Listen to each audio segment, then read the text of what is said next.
Do do do do do do do do do do do do do do do do do do. Good morning. Good morning and welcome to Lolo's Lounge. I'm Lolo, your hostess. And this is a little thing we like to call Wake and Bake. That's right. That's right. You heard it here first, kids.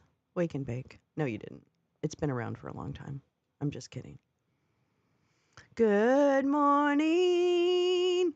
Let's see. What's a good morning song? Let's see. Good morning, Spin. Wow. Good to see ya. Happy Friday. Let's see. I was just trying to think of a morning song. I mean, I keep thinking of Good Morning Starshine. Ooh, Three Little Birds. Ho ho. Ooh, you coming in with the creativity.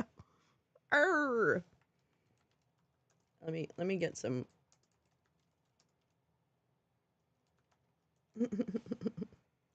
Hi, Neil. How are you? Three Little Birds. Here we go. Where's the lyrics? I'll try. I haven't sung that. I don't think I've sung that like seriously before, like. All right, let's see. Rise up this morning, smiled with the rising sun. Three little birds perched by my doorstep. I can't think of the tune. Wait, hold on. I think I need to listen to it, which I'm going to get in trouble for. Wait a minute, hold on. Everything is going to be all right. Everything is going to be all right. Why could I not? You know how sometimes, well, no, maybe you don't know. Smiled with the rising sun. Three little birds perched by my doorstep. Memories pure and true, yes. The copyright's probably expired? Really? You think? Sweet. Okay, let's do it. Is this the real one, though? Oh, no, it's not that one. No, I don't want that. No, not that.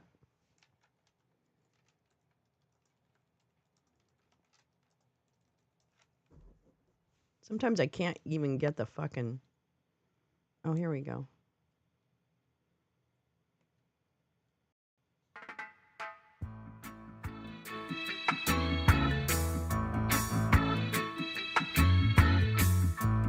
All right. Yes. Don't worry about a thing. Now I can. 'Cause every little thing gonna be alright. Saying don't worry about a thing. Ooh, 'cause every little thing is gonna be alright. Rise up this morning, smile with the rising sun. Three little birds perched by my doorstep, singing sweet songs of melodies pure and true. Saying, this is my message to you. Saying, don't worry about a thing. Ooh, every little thing's gonna be alright, yo. Saying, don't worry about a thing. 'Cause every little thing's gonna be alright, yo. Rise up this morning. All right, we're gonna get in trouble, so I'm gonna. I think his family still has his copyrights. I think his sons and daughters. But beautiful, Spinnaker. It was the perfect song for this morning. Thank you so much. Now I will learn it so that I can sing it just a cappella. Thank you. Happy Friday. The day's off to a good start, Lee. Fantastic. Even if the weather's getting colder. Yeah, I'm back. It's really good to see everyone. Good morning. Good Friday morning. Welcome to the show. I mean, as much as it is just a gathering of people. A gathering of people on the internet. That's what we are. We gather on the internet. Yeah, so let's see what happened yesterday. Yesterday was Thursday. I guess don't worry about a thing. You're right. Then Three Little Birds. I think you're right, Spinnaker. I think people don't realize it's the title is Three Little Birds. I don't know if I ever. I don't know what I thought the song name was. Because Three Little Birds makes sense to me, but maybe I don't know. Anyway, thank you for that suggestion. What a lovely suggestion to start off our morning. I love starting my Fridays off with Bob Marley. I would do that every day. Let's see. Well, Matt Gaetz bowed to the pressure of Lolo's Lounge. I don't know. I think it was us. I'm pretty sure we are the ones who forced Matt Gaetz to quit. So I don't know. We should take the win. Don't you think? I think we should take the win. I think the pressure mounted by Lolo's Lounge covering Matt every day was definitely the pushing point. Not really. Anyway, yeah. So I hope everyone has their coffee or their tea or whatever they're having. My friend's coming home from the hospital. Excellent. Her princess kitten. Oh, the baby. Oh, good. Very best wishes for your friend, Lee. I know this has been a hard on her and you and I'm sure her family and friends. I'm so sorry. So I hope everything goes well, and I hope she's home, and I hope she's able to be comfortable, and that healing is on the way. It is happening now, actually. The bodies are amazing things, and I hope that's. I always hope that our bodies kind of come through. All right, be strong. Hi, Neil. Saw there's a cool meeting in Montreal tomorrow with Belarus leader in exile. Whoa, Lee, that sounds so cool. I wonder what he has to say. Let's see. The end of neoliberalism. Is that what this is? Did we have a liberalism? Is that what we had? Oh, Jesus Christ. I'm so sick of clowns. I'm going to be honest with you. There's too many clowns. Now, Pam Bondi is up for AG. Pam took a $25,000 bribe from Trump back in the day to ignore Trump University scandal in Florida. So she's great. We love Pam's awesome. Pam's an idiot. Good morning, Oomph. How are you? That's a good. I'm really sure we did. I know. Oomph, I know you're laughing, but I'm telling you right now, that man backed down because Lolo's Lounge and crew were up our ass. Up our ass. Anyway. I'm sorry. I don't know why I'm in such a goofy mood this morning. It's too much sleep. I've had too much sleep. Oh, damn it. Laughing at Spin's Terhune joke. Brent Terhune said the GOP quietly moved Matt Gaetz to a new parish. Actually, I'm sorry, that was funnier than what I said.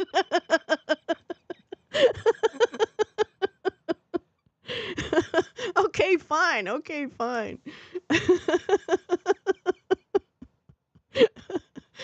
I'm going to take all the applause when I can get it. So don't, if you got to be clear.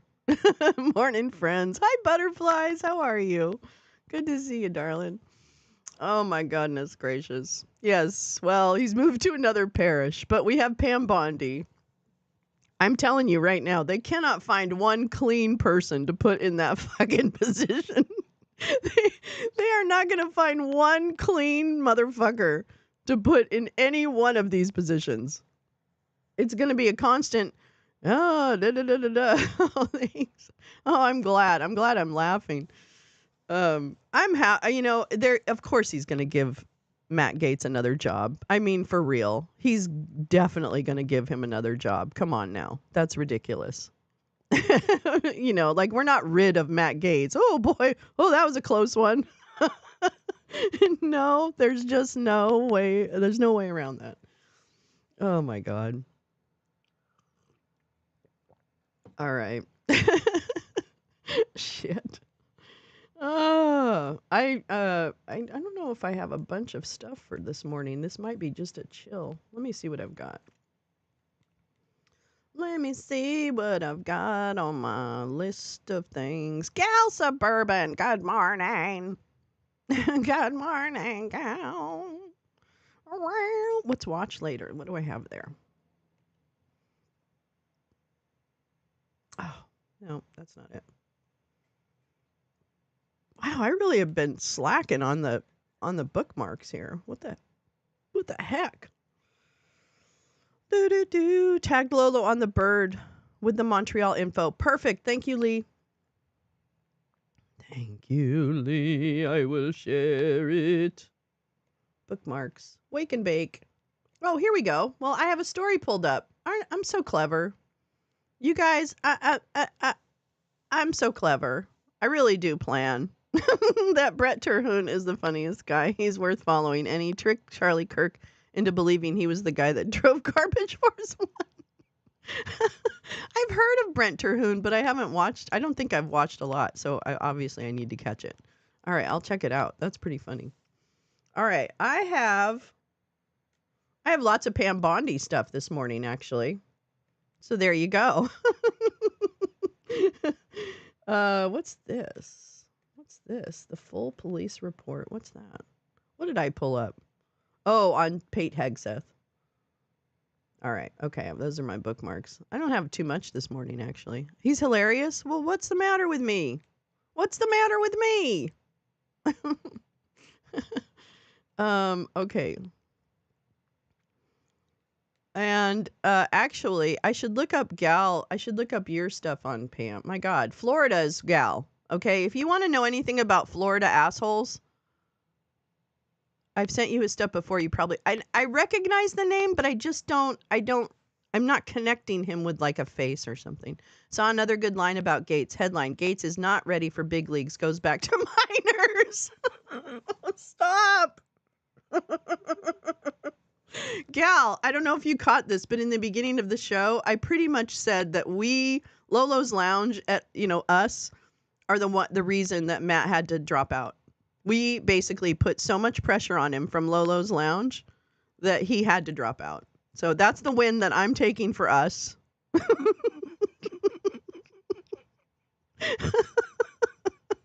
That is a fantastic headline. Oh, shit. All right. Well, I'm going to do a little reading about Pam Bondi. And I know that we'll find some gal stuff on Pam, because if it's Florida, it's gal. Okay? That's period it. Period fucking it. If it's Florida, it's gal. Nobody knows Florida assholes like gal does. Sorry, gal. Sorry.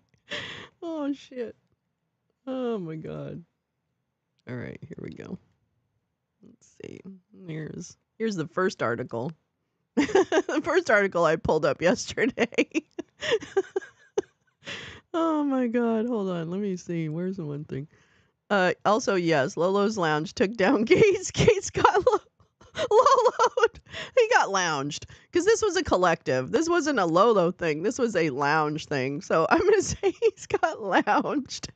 He got lounged. It's because we promised to talk about him every day. Gal has all the Florida man receipts, which is probably the whole world. No, she's got any Florida man. Gal's your woman. Gal's your woman. So, hey, Carla, how are you? I hope work was good yesterday. I hope you're not working too hard. I want to make sure of that. Okay, so this is I was just doodling around yesterday when I heard about Miss Bondi. So I said, well, I would like to know more about Miss Bondi. I think that would be great. Google, I'll break up Google.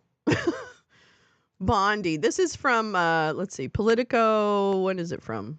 7/25/2018. You got lounged. I like that. I tried to warn everybody that they were trying to make America Florida. Yes, you did. And frankly, they're still trying. So your work is not over. You got lounged. Wait, where's our voices? Where's our funny voice? Hold on. I'm sorry. I don't know why I'm in such a weird mood this morning. You got lounged. Oh wait, not that. You got lounged. No, that's silly. You got lounged. You got lounged. Blah, blah, blah, blah.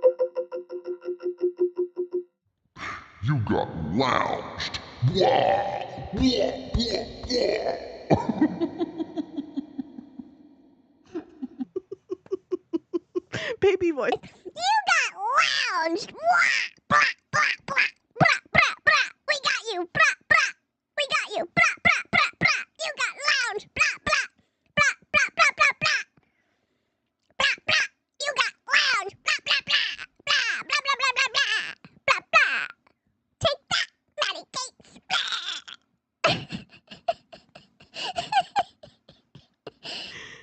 Do I have a Bogart? Well, you got lounged, kid. No, that's not very good. Tristan Snell is sounding off about Pam too and Trump UK's. I'm telling you, it's she's got shit. You need 50 tiggers going on all sides. Okay, let's read. This is and guess who wrote this? Oh my God, guess who wrote this? Marc Caputo. Oh my goodness gracious.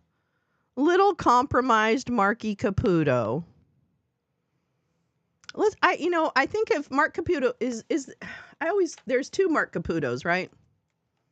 Isn't there two? Isn't there two of them? Yeah, there's two of them. This guy is such a dick. That guy. He's such a dick. This is the Marc Caputo we're talking about. Actually, they're both bad. That's right. Because the other guy's an operative, right? Where's the other guy? Where's the other guy? The other guy's awful too. Why are they only showing that one? Well, anyway, there's two of them and they're both shitty. So you don't have to remember which one is shitty because they both are. That's so convenient. Okay. Yeah, Trump put him in charge of HHS at the end of his first term. Did he really? Did he fucking really? Oh my God. That's terrible. He's terrible. No, he's a terrible person, Kathy. He's a fucking. Oh, here we go. Here we go. Now we're cooking. Oops, let me do this first.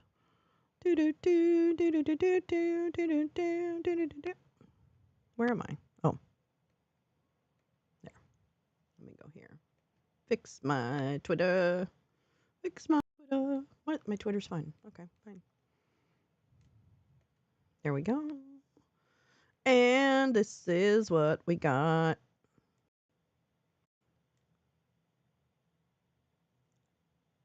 Wait, Lockwood.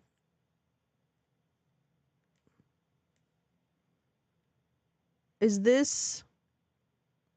Is that Allie? Okay, here we go. Michael Caputo. Oh, that's right. It's Mike Caputo. Okay. I know. I need more coffee. All right. So this is Bondi and Stop the Steal from 2018. This is a tweet related to that. This is from Gal Suburban, November 2022. Oops. Come, kitty. Oh, no. You're not doing that. You're not doing that. Where?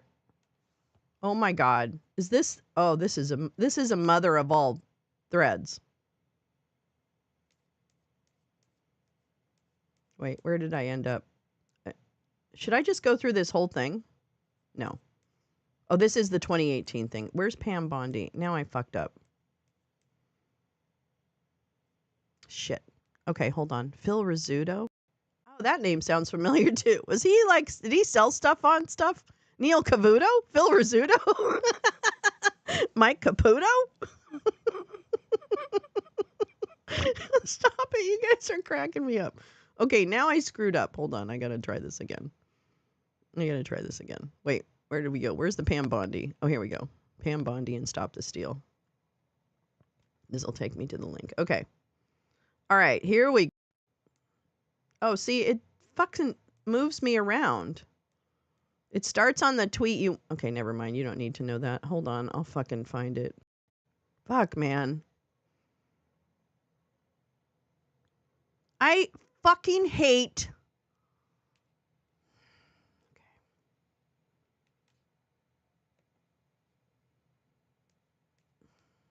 It goes to the tweet, and then when I go to it, it flips up, and I can't find the tweet.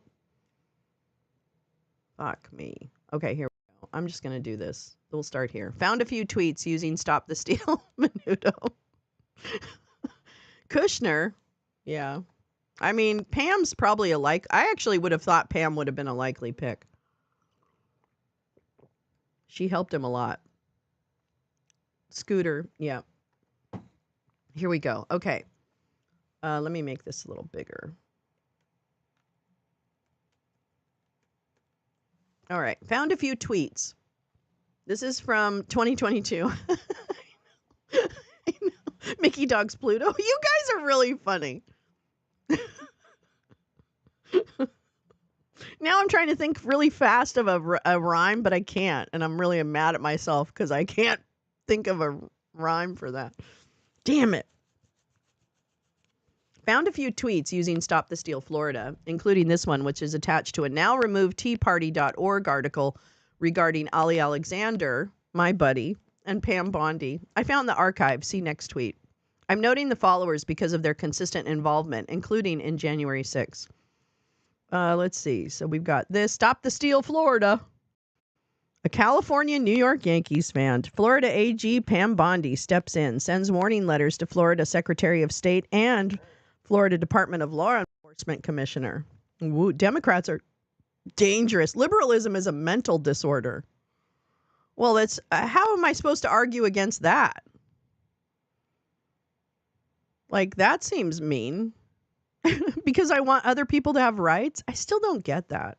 Why am I the bad guy if I just want everybody, including the assholes, to have rights? Okay. Here we go. Well, this is all I need to know, gal. Act for America. This is one of Brigitte's bots.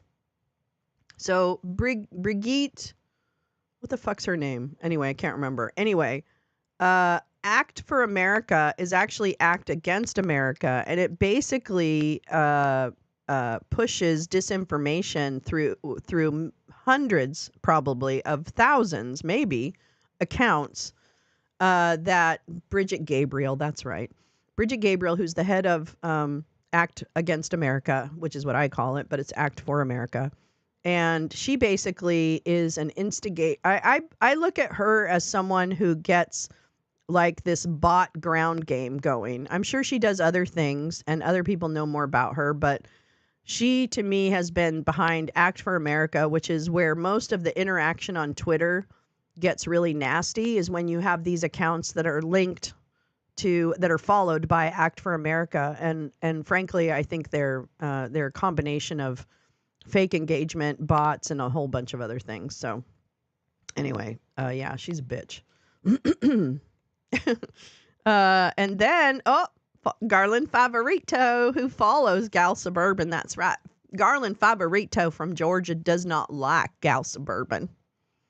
Yes, he has said so on an occasion or two, that Garland Favorito, who is trying to take Georgia back to the Confederacy, he does not like Gal Suburban. That's true.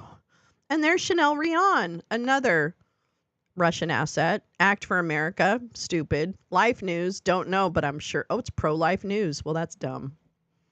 And Mike Davis, a dumb. Oh, wait a minute.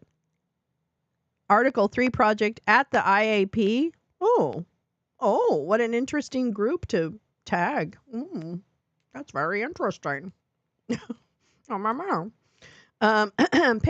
sent letters highlighting irregularities. Oh, here we go again. Mike Davis is a huge problem. Yeah, now we have to pay attention to him too. God damn it. Pam Bondi sent letters highlighting irregularities like hers at Palm Beach and Broward County polling sites, saying she's deeply troubled by his Florida Department of Law Enforcement not pursuing an investigation in the conduct of election supervisors Brenda Snipes and Susan Booker. There she is. Okay, Florida Attorney General Pam Bondi put the Secretary of State and Florida Department of Law Enforcement on notice Sunday. It's about time. Okay. Yeah, Pam is like she's like a Gidget with a bad attitude. That's what she's like. Okay, this was the letter. Dear Secretary, blah, blah, blah. As part of your statutory duty as Secretary of State, I know you and your staff are continuing to investigate the recent events occurring in Broward and Palm Beach counties regarding the 2018 election. In doing so, when you find any indication creating a reasonable suspicion of potential criminal activity, please report it to law enforcement agencies, including the FDLE. Well, duh. Furthermore, I want to remind you that I'm just going to remind you. I'm not doing anything. I'm just reminding you. Go over it. I want to remind you that the Florida statute, blah, blah, blah, directs you to report any such findings to the Office of Statewide Prosecution or the local state attorney's office. Boy, they really thought that somebody else understood, they really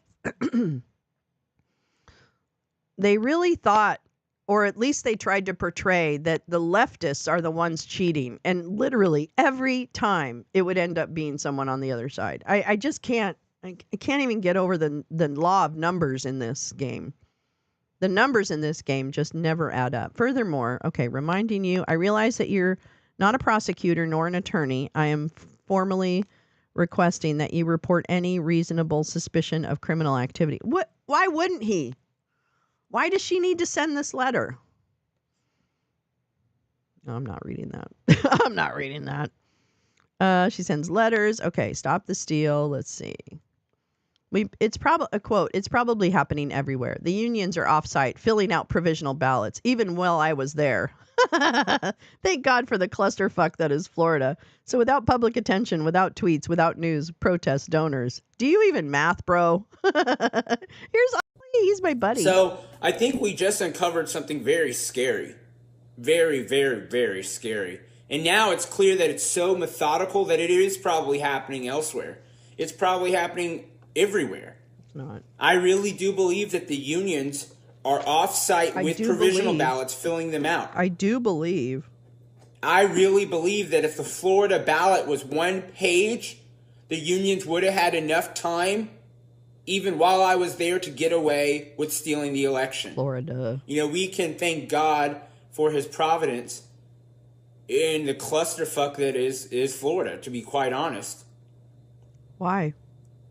I just want to state this for the record. This is math. If people ask you, did we do something together in Florida, it is that a congressional seat in California flipped more than 3,000 votes, that the election race was called by all models for the Democrat, that the polling was wrong and Ali was Republican, and Ali was right. Young Kim was set to be the first elected Korean to Congress, Korean American to Congress.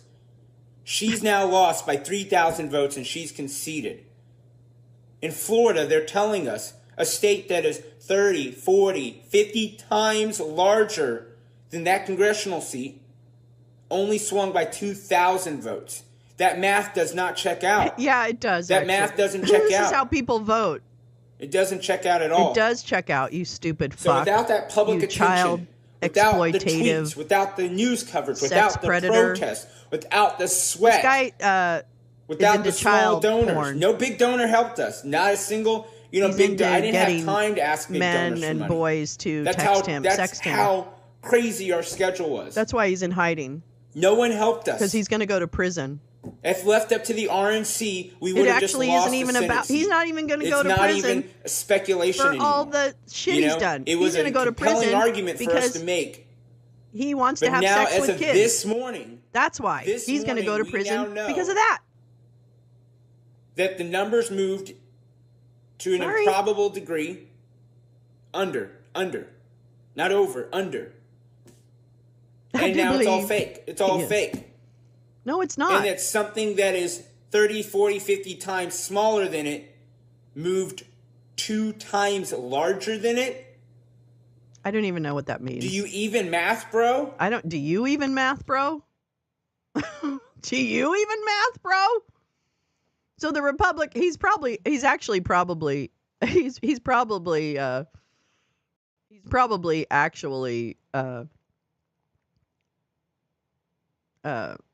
in hiding. Nonsense. He's just like, "Rawr." So the Republic is probably dead. Actually, he's right.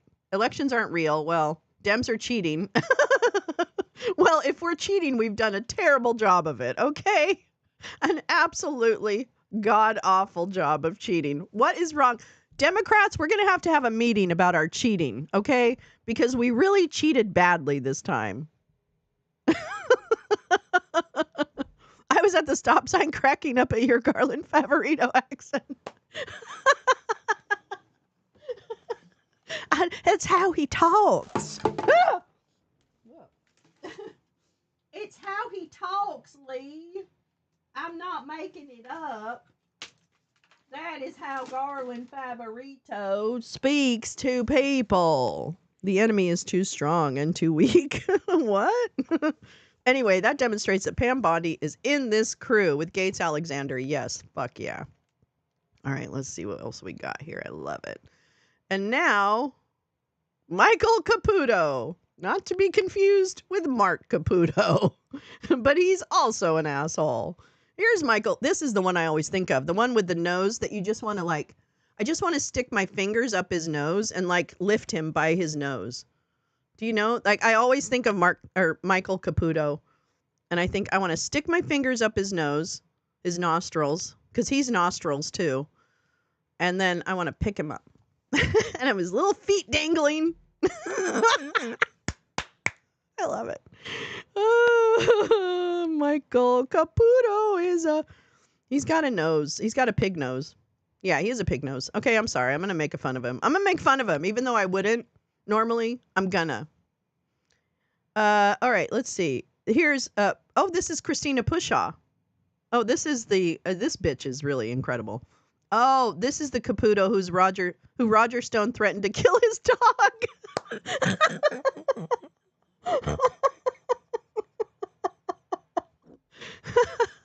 That's my trademarked Wolverine nose hook, best done from behind. Oh, phew.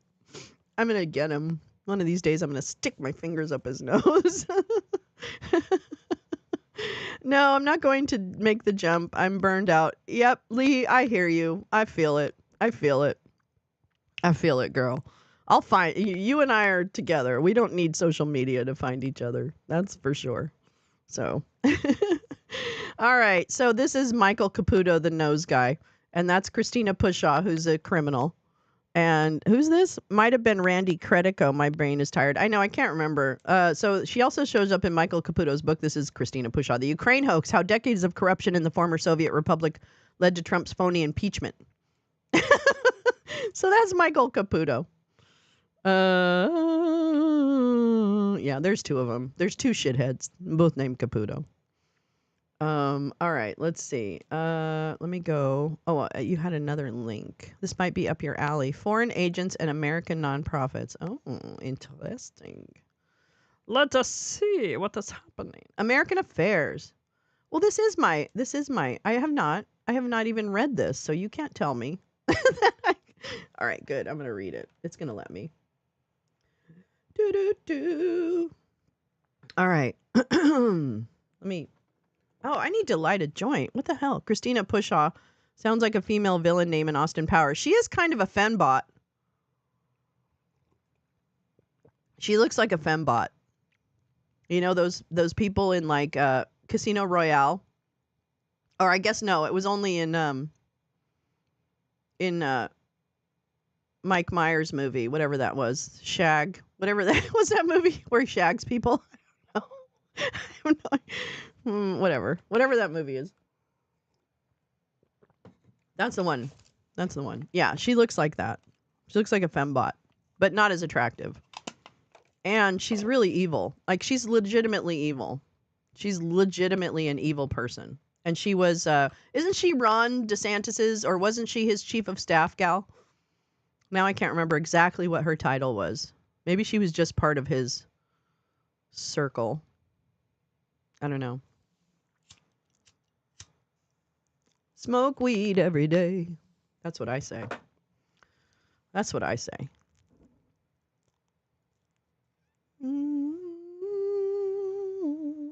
Well, look at that desk. That desk is so messy.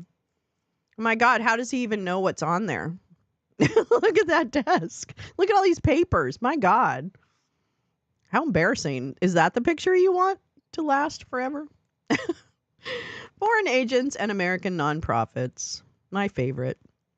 Michael Hartman. This is in American Affairs magazine. It's a review essay, Foreign Agents, How American Lobbyists and Lawmakers Threaten Democracy Around the World. Woo! Woo! Oh, this is from the review essay from that book. Okay, I understand. It's reviewing that book, Foreign Agents, How American Lobbyists, blah, blah, blah, blah, blah. Okay. Establishment philanthropy finds itself on the defensive, as it should. More and more activities of the largest tax-incentivized nonprofits are coming into question. Populist progressives are against big philanthropy's exercise of power on behalf of an oligarchy that benefits from and protects the sector's status and legal structure. More and more populist conservatives are also taking stances against the same concentration of power, as well as the largest philanthropy's overwhelmingly progressive bias and its political consequences.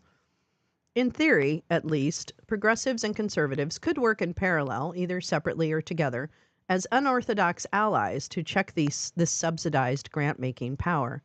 There are several potential areas of bipartisan concern across the domains of nonprofitdom, all of which involve behaviors that violate policymakers' original intent in creating the laws governing nonprofits.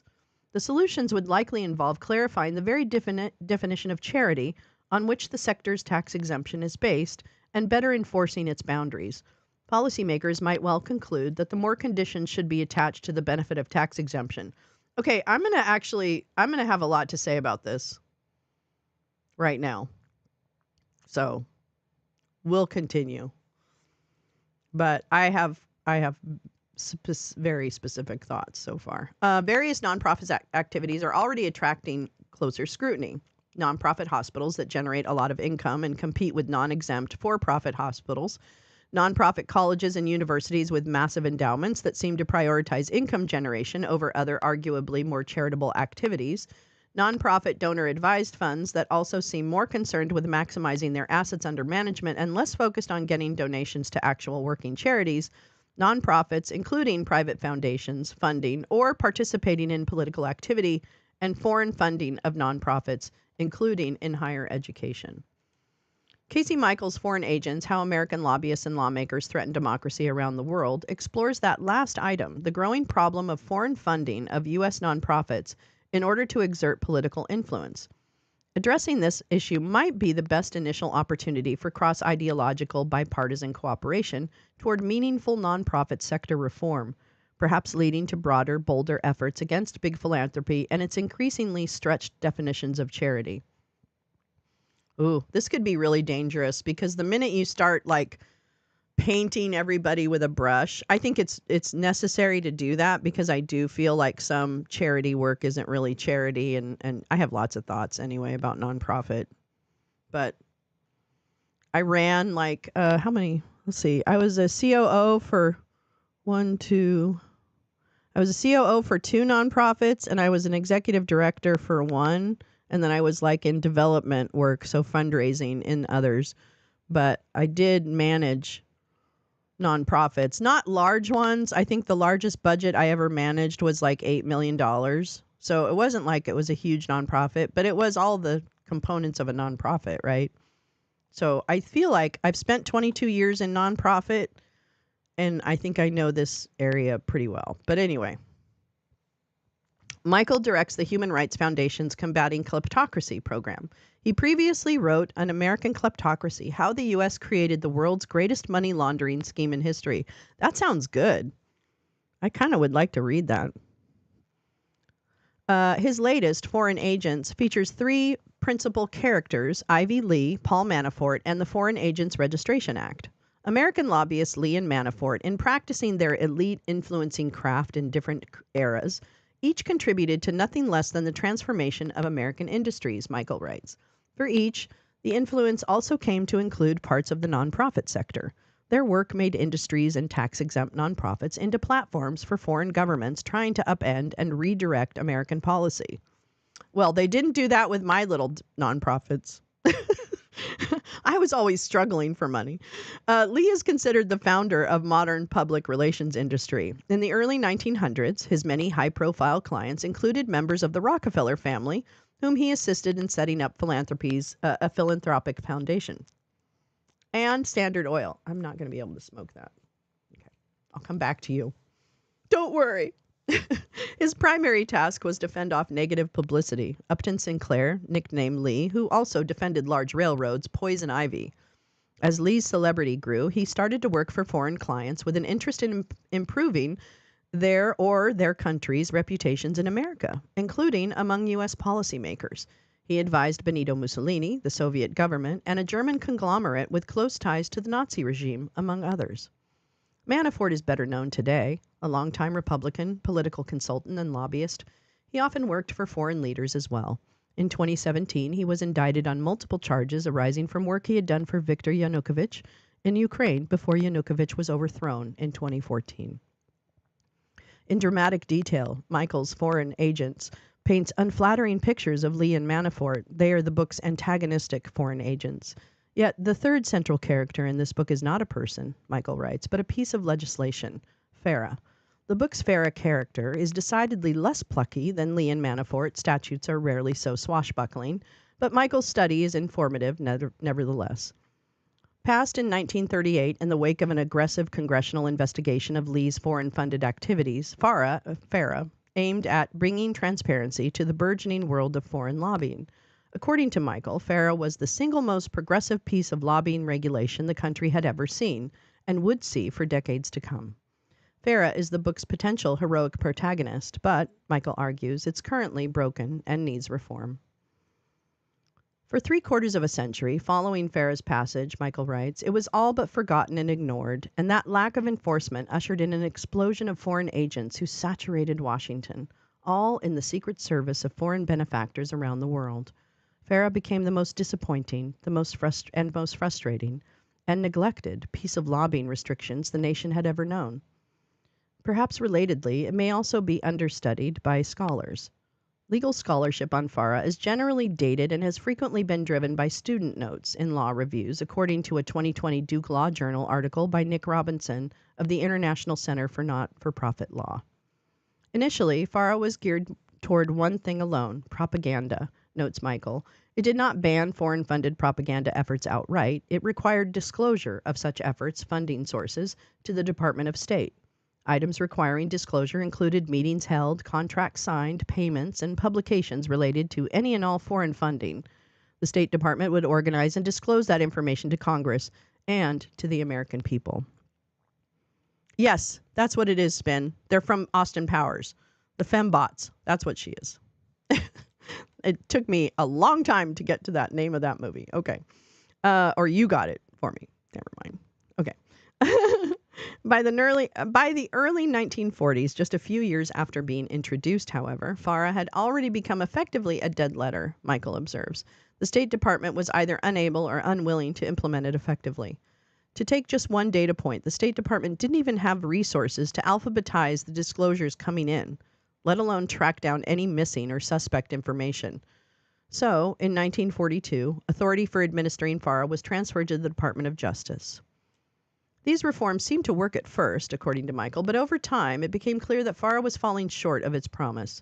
He quotes a 1965 Senate report which finds that the place of the old foreign agent has been taken by a lawyer lobbyist and public relations counsel whose object is to influence its policies to the satisfaction of his particular client.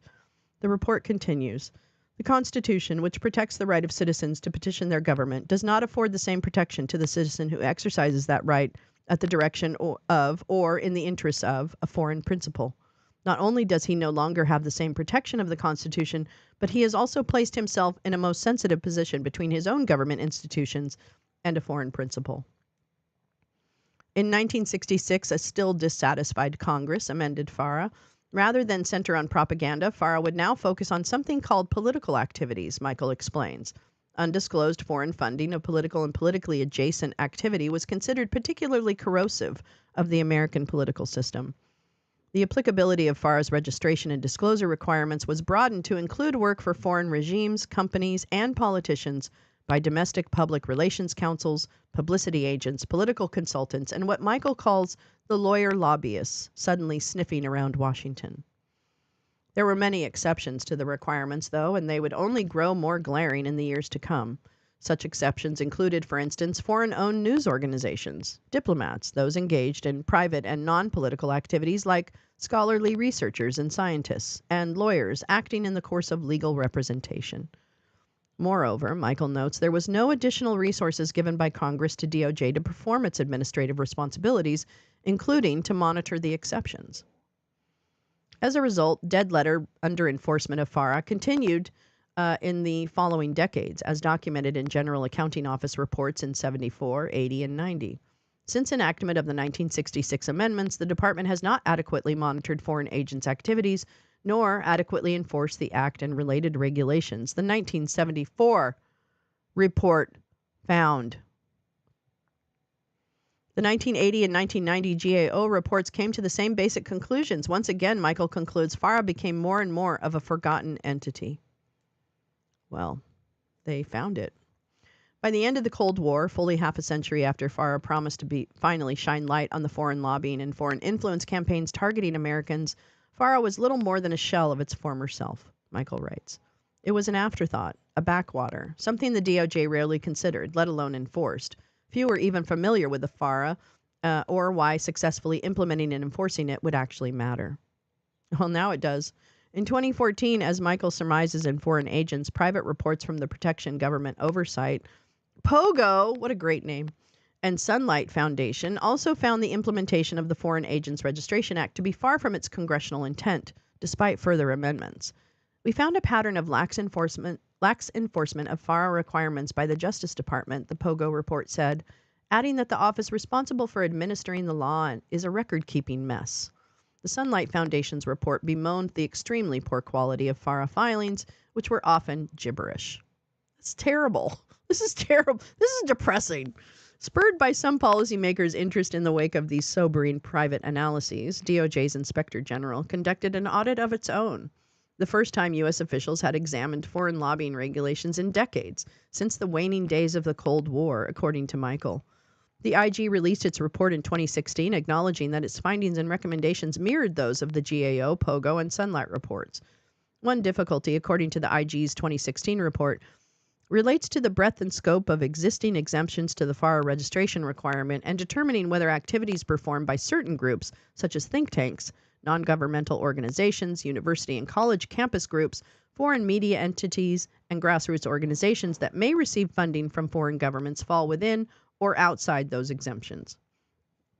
I kind of am into disclosure. Like, I would disclose who is funding my activities. I wouldn't feel badly about that. So if you're feeling badly about that, there's a reason. Okay? Sorry. Not sorry. I think I would play by those rules. That would be understandable. Another exemption to FARA registration was added via 1995's Lobbying Disclosure Act, which, the IG report said, may have contributed to the recent decline in FARA registrations. Filing an LDA registration exempts one from having to register under FARA. And LDA's requirements are far less stringent. What the fuck are we doing? So what exactly is the fuck are we doing?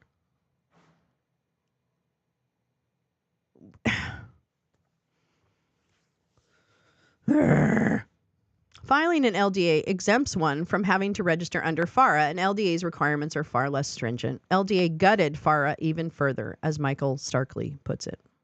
LDA focused on those lobbying only on behalf of corporate clients, as opposed to those lobbying on behalf of any foreign entity. Upon LDA's passage in 1995, FARA itself was amended to link it with the narrower LDA definition. More specifically, the FARA amendment exempted those who represent foreign companies or individuals if the work is not intended to benefit a foreign government or political party. Well, that's very specific. As a 2018 POGO report characterizes it, as long as a lobbyist could claim his or her client was engaged in a bona fide commercial, industrial, or financial operation, he or she need only register under the far less stringent LDA. Well, that's where we got into trouble. That's a problem. That's a problem. I mean, it's a problem. According to the 2016 DOJ, where is fucking Paul Manafort? Why isn't he in a fucking prison cell? Why didn't Joe Biden overturn those pardons?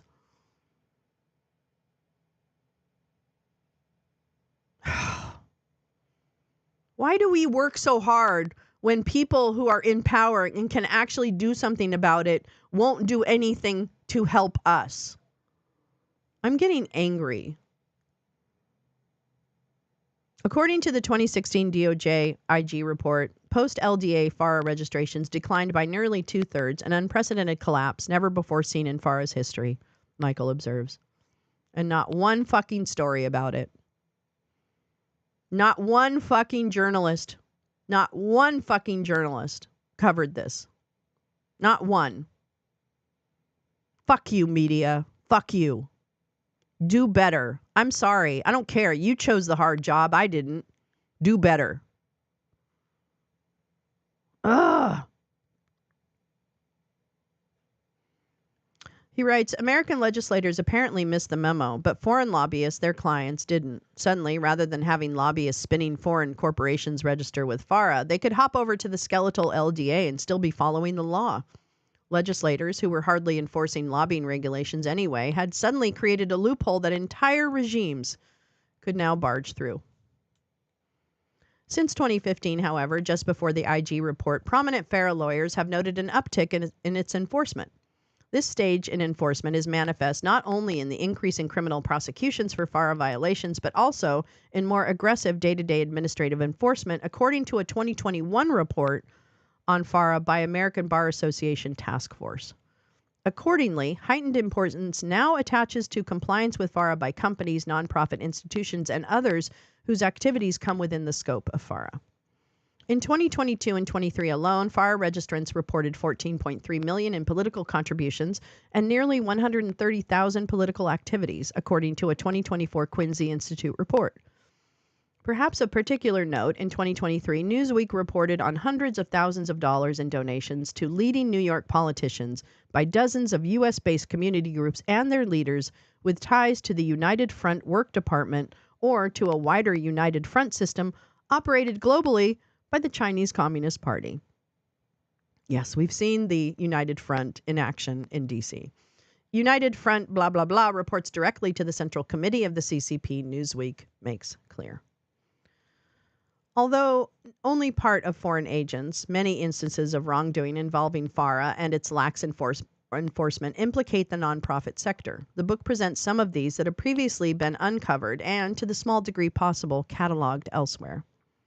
For example, Michael includes the nonprofit Clinton Foundation, founded in 2001 by former President Bill and then Senator and potential future President Hillary Clinton.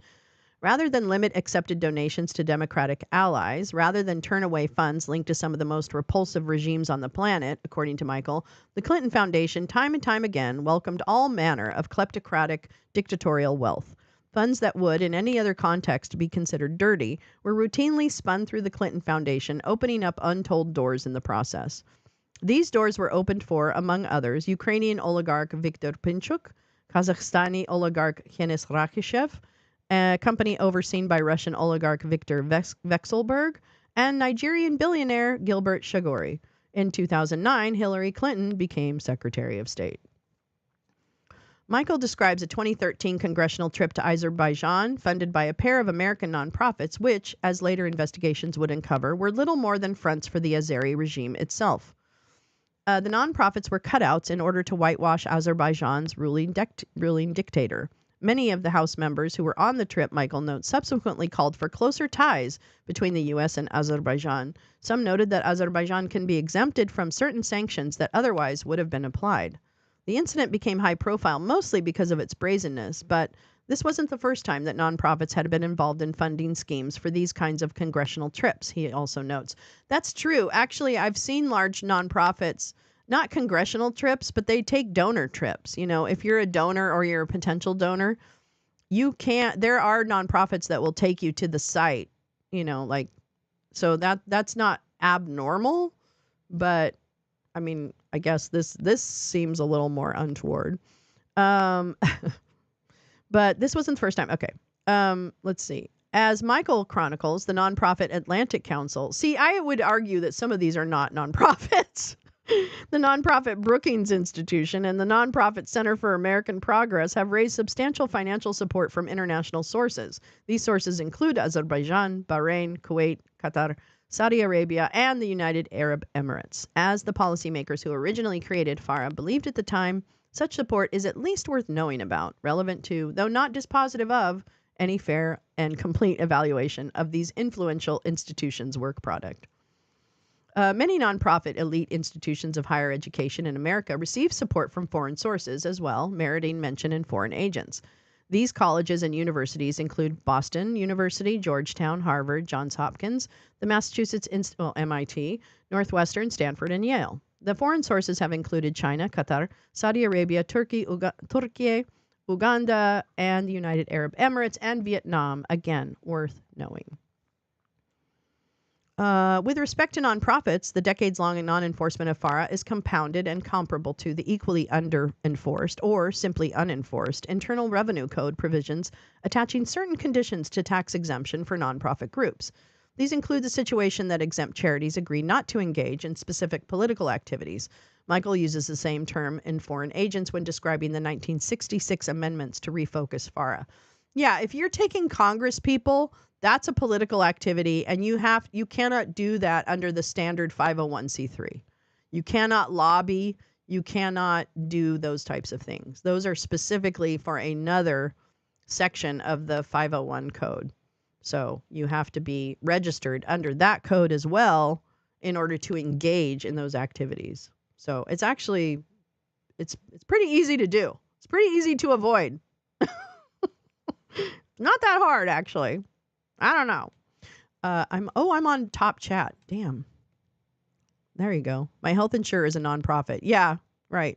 Campaign finance and FARA nonsense corruption covers all parties. Yep. Pam Bondi is a lobbyist for Ballard Partners. That's right. I got more Pam. The Donald Trump resistance is ready when Democrats are done grieving. Oh, what's this? What's this? Oh, thread from crew. Okay, we got stuff. Okay, I'm going to finish this. This is really good. Thank you so much, Gal. This is very good. Since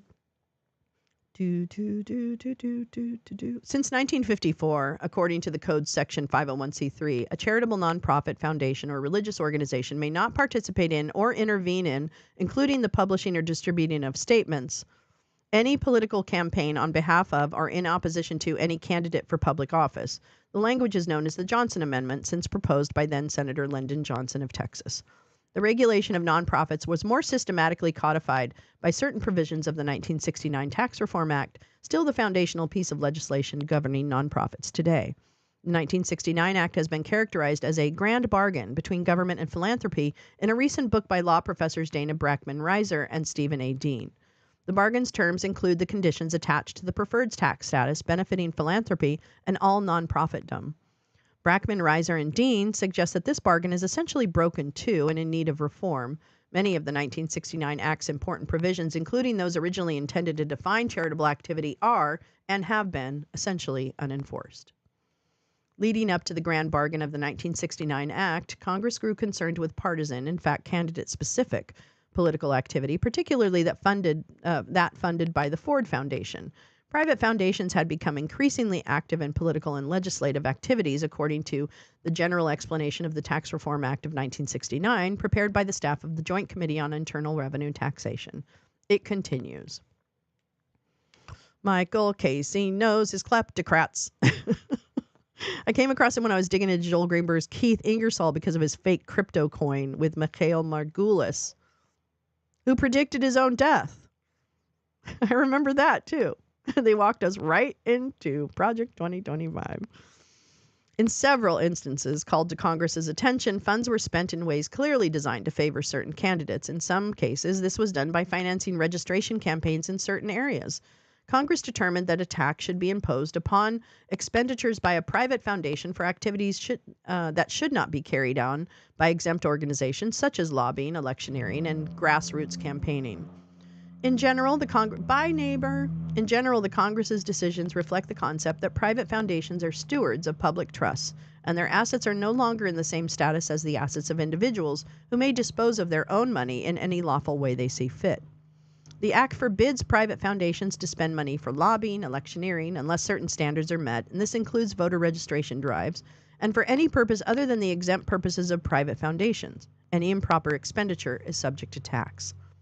Since the 1969 Act's passage, however, the distinction in law, as well as the Internal Revenue Service instructions and guidance between politics and charity, has been honored in the breach at best.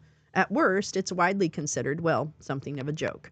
As a former Joyce Foundation and German Marshall Fund of the United States President Craig Kennedy has written, smart lawyers and weak enforcement by the IRS have blurred the line between charitable and political activities. Law professors Ellen April and Lloyd Hitoshi Meyer have called for an investigation of charities' involvement in politics by the GAO, which, recall, at least thrice documented the faraway of laxity. Like FARA, the 1969 Tax Reform Act remains far from full enforcement, whether by an IRS skittish about involving itself in administrating the distinction after the Tea Party scandal of the 2010s, or by state attorneys and general charity officials charged with overseeing regulation of exempt nonprofits. Azerbaijan. Did you know that Trump was partners with a couple of Iranian Revolutionary Guard generals on a... I think I heard that, Jim. I think I heard that.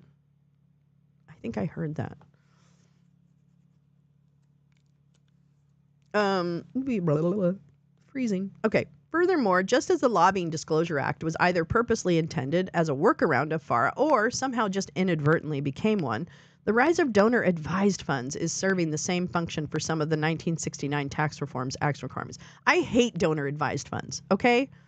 This is just a middleman. The donor-advised fund is a middleman between you and the donor, and they take their cut, and then you still have to jump through a bunch of hoops. I'd rather jump through the hoop of the donor. Now, the donors are the ones who want the donor advised fund because they don't want to do the work. And I get that. But I hate donor advised funds. Donor system, blah, blah, blah. Risking oversimplification, a donor advised fund is a private account opened by an organization, family, or individual at a provider. So the donor advised funds, like there was the one in Silicon Valley, the community foundation, all these kind of stuff. A donor advised fund provider is itself a tax exempt charity. Donations to DAF accounts are immediately tax deductible by the donor, who can later advise to the provider to direct a donation in turn to an actual working charity, or they defer to the trustees of the donor advised fund that they gave their money to. So the donor advisor usually does not have to do so within any particular time limit, despite the immediate deduction. Many DAF providers or sponsors are affiliated with commercial money management companies, which manage most, if not all, of the money in the affiliated DAF accounts, in the meantime, almost always for a fee. No, it's a middleman. It's a middleman. This is why I can't fucking stand donor advised funds. The Vivek is trying to fire people by social security number. Yes, if you're odd, you're out, or something. I don't know. If your social security number begins in an odd number, you're out. It's a great idea. I think he's, yet again, Vivek is showing us what a masterful titan of industry he is. Private foundation grants. Among those terms of the 1969 Act's grand bargain that DAFs can work around include the obligation of private foundations to publicly disclose those charities to which they make grants and pay out 5% of their assets in grants every year. That's right. Foundations and donor advised funds can take in the money, But then they only have to pay out 5% of their assets every year. And believe me, some of them do. DAFs can also help nonprofit grant recipient charities circumvent requirements to demonstrate wide public support. Private foundation grants to DAFs, first defined by law by the 2006 Pension Protection Act, decades after the 1969 Act, which did not contemplate them, can keep controversial donations private, as Brackman, Reiser, and Dean accurately note. The foundation will need to report the distribution to the donor-advised fund on its public informational tax return. If and when a donor advises the making of any actual intern grant, the DAF sponsor will include the distribution on its aggregate reporting on grants from its many funds. Neither the foundation's nor the sponsor's disclosures, however, will link the identity of the donor and the ultimate recipient. What? The DAFs will include the distribution. Okay, so it just has it without the names. I mean, I guess, I don't think that's actually, I mean, yes. But how we did it was if I had to report donations, cumulative donations of 50,000 or more or something over the year. And you had to list those donors. I had to list the sources. So I feel like that's kind of weird. But anyway, okay, whatever. Foundation will need to report the distribution to the DAF on its public informational tax return if and when the donor advises of the making of any actual intern grant will include okay. Brackman and Reiser correctly conclude that shielding the identity of the foundation donors appears to fly in the face of the transparency and accountability of the grand bargain traded for private foundations' tax advantages. Yeah, I didn't realize he had been elected. Yeah, I know, right? I thought he lost. I thought Vivek lost everything. Moreover, the payout requirement forces private foundations to pay at least some tax-benefited assets out to operating charities so they can be used to benefit worthy causes currently rather than invested for perpetuity, right? Brackman, Reiser, and Dean. The foundation that complies with this mandate through distributions to donor-advised funds that can then themselves languish untouched makes a mockery of the rules carefully crafted in 1969. On the other side of the DAF, the IRS requires grant recipients who are 501c3 public charities to satisfy what's known as the public support test. Again, risking oversimplification, the test is meant to ensure that nonprofits are broadly supported and not merely the instruments of one or a few big supporters. Yet, in theory at least, a private foundation could support a single recipient directly with a grant and then also indirectly through a grant to a DAF account, from which then it then advises a grant to the same group. Should this occur, and while there's no way to know, of course, it's likely this occurs often and increasingly, this frustrates the public support term of the 1969 Act's bargain. In light of all these and other lapses in the implementation and enforcement, many have proposed transferring IRS authority to either the FEC or even a newly created independent regulatory entity. Yeah, let's do that. That's been so successful when we've created new things. Much like FAR enforcement was previously transferred to the DOJ. Why don't we just do a better job at what we fucking do? How about that?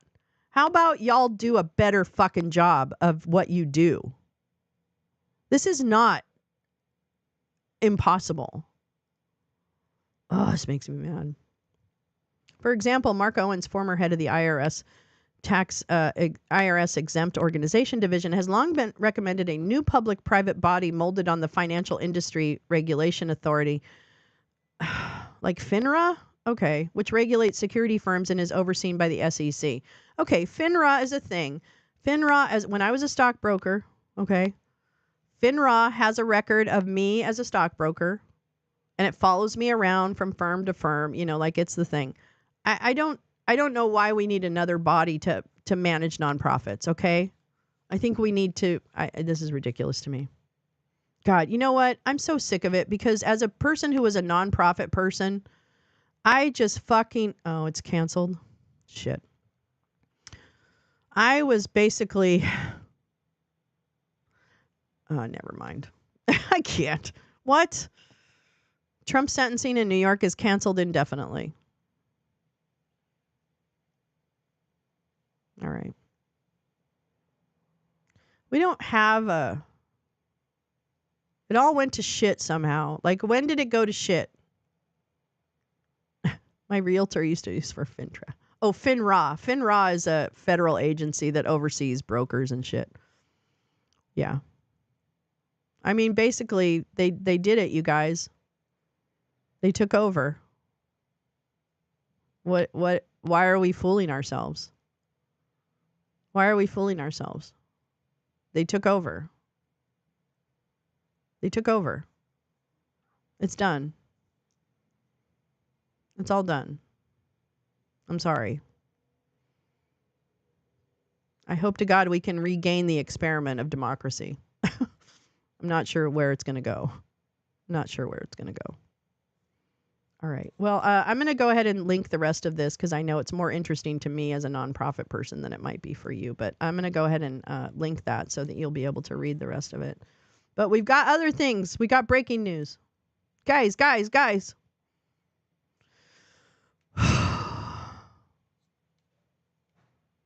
I don't like this world.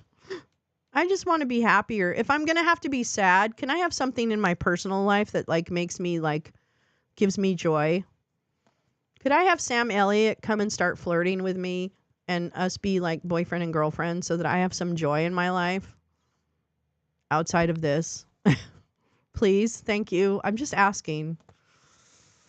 All right, breaking. It's official. Trump's sentencing in New York is canceled indefinitely. On November 19th, the court received separate submissions from defendant and district attorney on New York, blah, blah, blah, seeking various forms of relief in connection with the above captioned matter.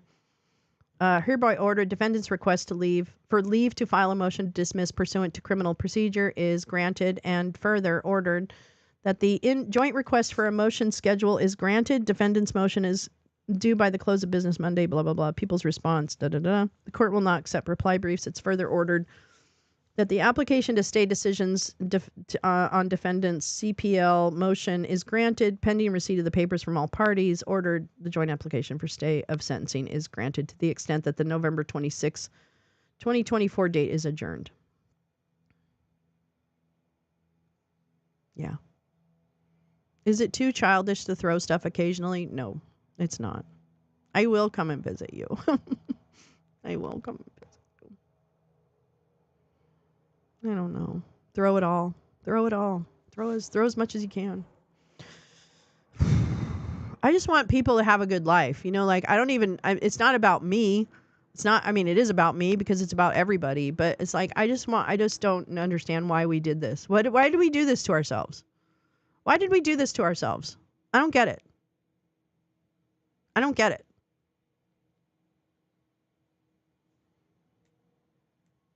My God, so many women are going to die. So many women. The Gazans, gone. They're all going to be gone. I cannot believe we let this happen. We had such an opportunity. And we just said, no, we don't want that. This is from 2019. Thank you, Gal. Citizen United. We got to fight to get Citizens United overturned. I don't know what to do, you guys. I don't even know what we can overturn. Okay. All right. I got to throw my shit together. Pull my shit together here.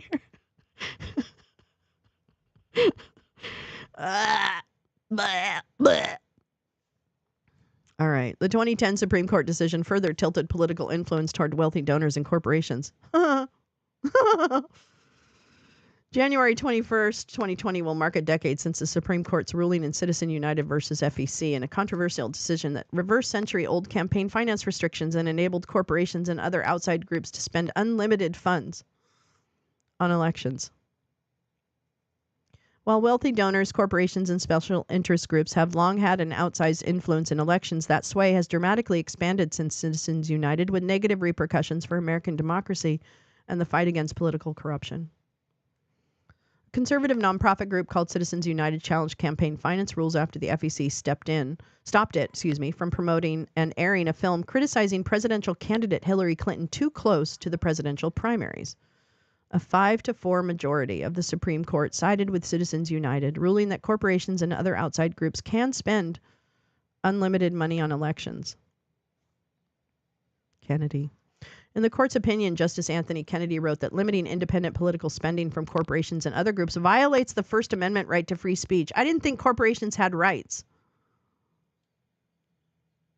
The justices who voted with the majority assumed that independent spending cannot be corrupt and that the spending would be transparent, but both assumptions have proven to be incorrect. Why in the world would anyone assume that spending is not corrupt? It's ridiculous. With its decision, the Supreme Court overturned election spending restrictions that date back more than 100 years. Previously, the court had upheld certain spending restrictions, arguing that the government had a role in preventing corruption. But in Citizens United, a bare majority of the justices held that independent political spending did not present a substantive threat of corruption, provided it was not coordinated with a candidate's campaign.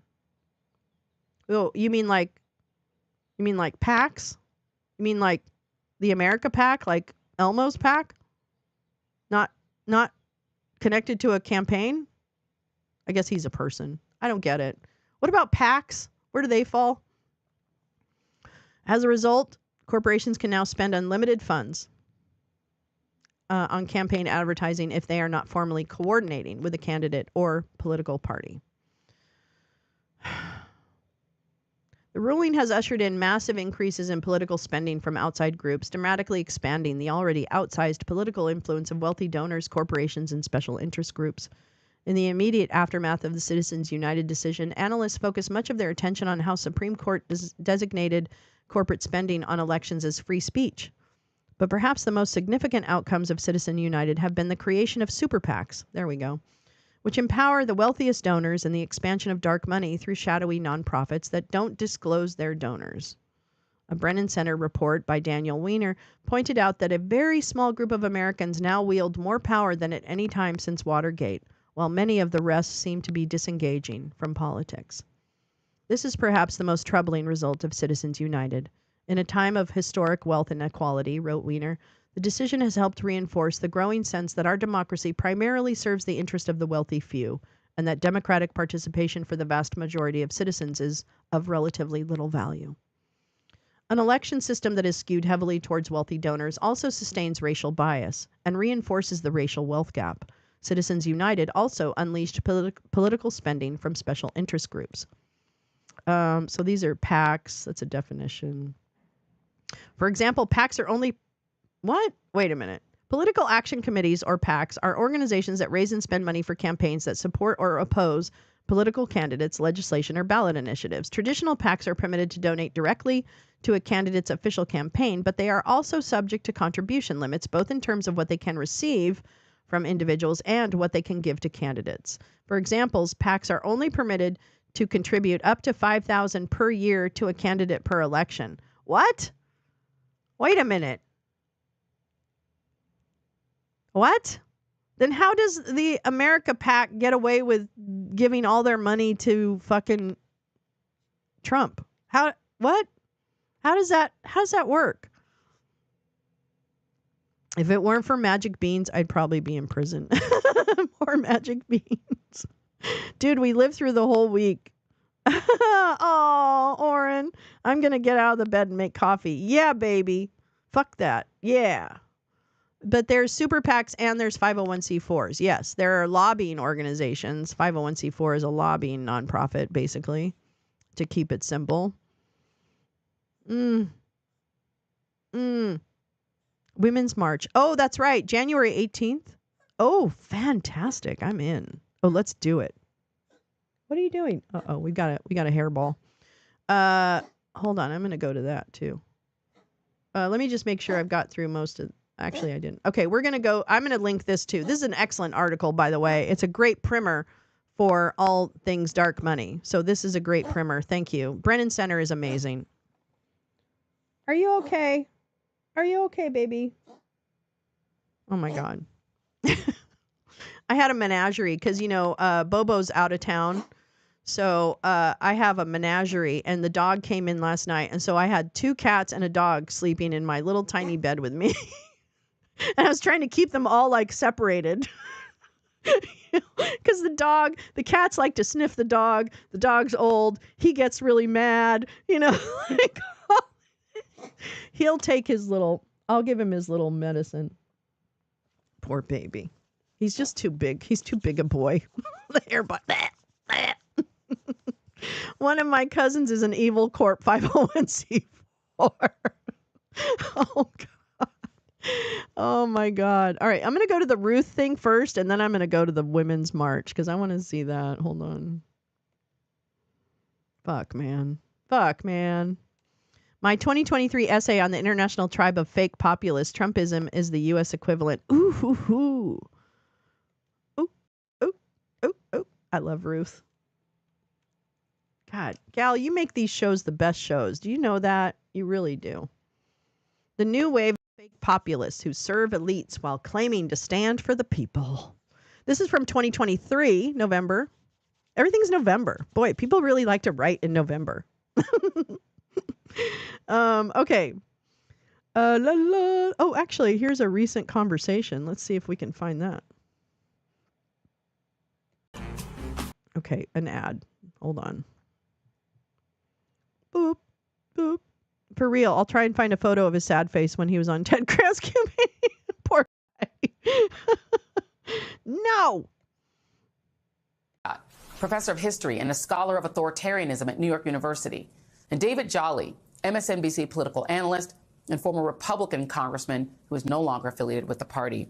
Ruth, I do want to go to you first and just get your reaction I heard on to Spaces these serial with a bunch of elections in Republicans. Argentina, where Mr. Milei was elected, and the election of Mr. Wilders, who is a rather notorious Islamophobic and far right-wing figure. Yeah, we're living through times where hate is on the agenda, anti-immigrant, anti-immigration hatred is currency. And it's like each one learns from the other.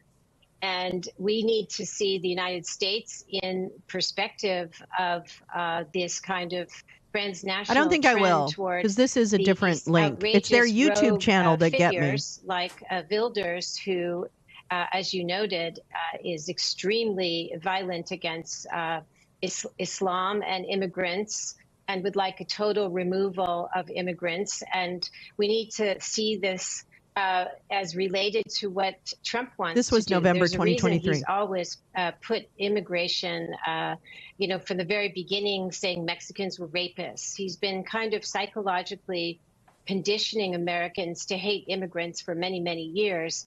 And now, if he comes back, he's going to implement policies that will resemble those of far-right leaders abroad. And David, I'm reminded that Donald Trump, in his earliest iteration as a political, sort of pundit from the sidelines before he actually started running when he was pretending to run and for president. And yesterday's is fine, Gal, because I just removed the video and it's all back up and everything's normal. I didn't get a strike. Bad so was, it's all good. His accusations against Barack Obama, him joining on to that conspiracy theory that Barack Obama was a secret Kenyan Muslim, that he was lying about his faith and, was secretly a Muslim. That whole theory that Donald Trump jumped on and became kind of the leader of. And so it was very specifically rooted in Islamophobia. His lies about 9/11, claiming he saw Muslims cheering after 9/11 and, trying to stop a mosque from being built, on and on and on. Islamophobia kind of was his first entry into the door. And he is once again on the rise at a time when Europe is facing a potential influx again of, refugees from places like Syria, from places like Yemen, where there's a huge civil war, and now potentially Palestinian refugees. The timing, it's similar to the Brexit timing, and does it frighten you as much as it does me? It does. It does. And I think there are two adjacent issues here, equally important. The first is Donald Trump as a former president, possibly president again, his views on race and ethnicity. And you can throw in his management of housing projects and discrimination lawsuits in New York to the Central Park Five, to his most recent statement saying that migrants poison the blood of America. Given that statement, that is an absolutely racist statement. I think there are reasons to qualitatively question Donald Trump's commitment to racial equality, or to form an opinion that perhaps he is somebody who holds racist ideas and ideals. That is an important qualitative issue, his view of race. But it is adjacent to and also part of the issue of protecting democracy, because part and parcel to Remember when we wanted to equality is protect actually the protection of democracy. And Remember I think that? that is the most important Remember issue that? of our time, and one that voters will opine on next remember November. that? The protection of democracy here in the United States, because Dave. democracy is what secures one's suffrage and franchise. Really? It provides for the rights of a political minority. It provides tell for me an about it. independent judiciary Tell me about to it. enforce and interpret Right? an independent constitution, Oh my arm's length God. from the chief executive. YouTube doesn't like General and Strike. That is the Oh. question of this time. Are we going to preserve democracy that General then Streak. provides for equality and equity of all people so that we can self-govern? Or are we going to allow somebody to come in as a dictator, if you will, with dictatorial Yes, we are. trends Yes, and, we are. and perverse views of race and ethnicity? Good job, Dave. That's the danger. Good party. And the final point I'd make is, yes, it's about Donald Trump, but a leader without followers is just out for a walk. Donald Trump has a movement behind him and elected officials behind them, and each one of those candidates needs to be put And one to the same needs to litmus ask test. themselves why. Yeah, and by the way, Ruth, to come back to you on this point, I think that's Dave makes not a real excellent man. points. No. The United States has never been a multiracial democracy, right? We were a democracy for white Christian males, and everyone else was under, it was perfectly legal to kill black people until like the 1960s, right? In the United States, there was no legal system that would stop you. And to me, trying to form a multiracial democracy is even harder. There isn't a country that's been super successful at it on earth. I mean, we look what's happening in Israel, where there are two legal systems, whether you're Palestinian Arab or whether you're Jewish and Israeli. It's like there aren't countries that have done it well. Like England hasn't done it well. No one's done it well. But to me, Brexit was a symbol and was a signal as to something that could happen here. I want to play. Guess what? I was on with Michael Moore, actually. And on Bill Maher's show, this was in 2016. Bill and I Maher want to let you needs listen to to what he fucking said rapture. about how we should have seen Such what was a coming dick. because Brexit happened. Bill Take a Maher look. has always been a dick. And I have to say, I mean, I'm sorry to have to kind of be the buzzkill here so early on, but I think Trump is going to win. I'm sorry. I live in Michigan. Let me tell you what it's going to be the Brexit strategy. The middle of England is Michigan, Wisconsin, Ohio, and Pennsylvania. And Mitt Romney lost by 64 electoral votes. The total electoral votes of those four states in the Rust Belt, 64. I mean, I doubted it that night. He was right, Ruth. And the signs that we're seeing again, you're already seeing threats from Donald Trump's people, sweeping raids, giant camps, mass deportations. He's already saying that's what's going to happen, the kind of rhetoric. And the far right, the consolidation of that kind of thing and normalization of it, it does feel like a warning sign. And to me, Wilders isn't another Trump. Trump is another Wilders in a way, right? Oh, yeah. And that's why he's in my book, Trump. And it was a struggle to have him in my book. And it's been a struggle to get Americans to see him as an authoritarian. It's in part because we're very wedded to this idea that we are, a democracy where these things can't happen. And we've seen, we had a coup attempt and people are not quite able to digest that we had a coup attempt that came far closer to succeeding than many realize. And, Trump has been conditioning people to find violence attractive, to say it's justified sometimes, it's patriotic. He's conditioned people, along with all of his enablers, Fox News and the GOP, to have little faith in elections, and now to dehumanize immigrants. The whole checklist, the whole playbook he's done now for 6-7 years very effectively. So there's zero reason in my mind, having done research that shows every people who faced authoritarians thought that they were in denial. They thought that wasn't going to happen to them. And we are no different. And we already had a coup attempt. That's the biggest, which one of our two major parties not only does not reject, doesn't but has acknowledge integrated the methods and philosophy of this coup into their party dogma. Yeah. So the danger is high. That's clear. And into their party dogma that includes, David Jolly, the same things that the Argentine, that Malay This is wants. a great clip, national Gal. Thank abortion you. ban. These extreme economic policies that make the billionaires even richer and relegate workers to essentially servant status. They all have the same policies. Hungary, formerly Poland, they got out of it. Italy, they're all saying the same things. Why is it that Americans can't hear it when Trump says it? And Well, Mike Johnson, by the way, will do all of it, by the way. Yeah. Mike Johnson is extremist and Fuck will do yeah. it all. That's right.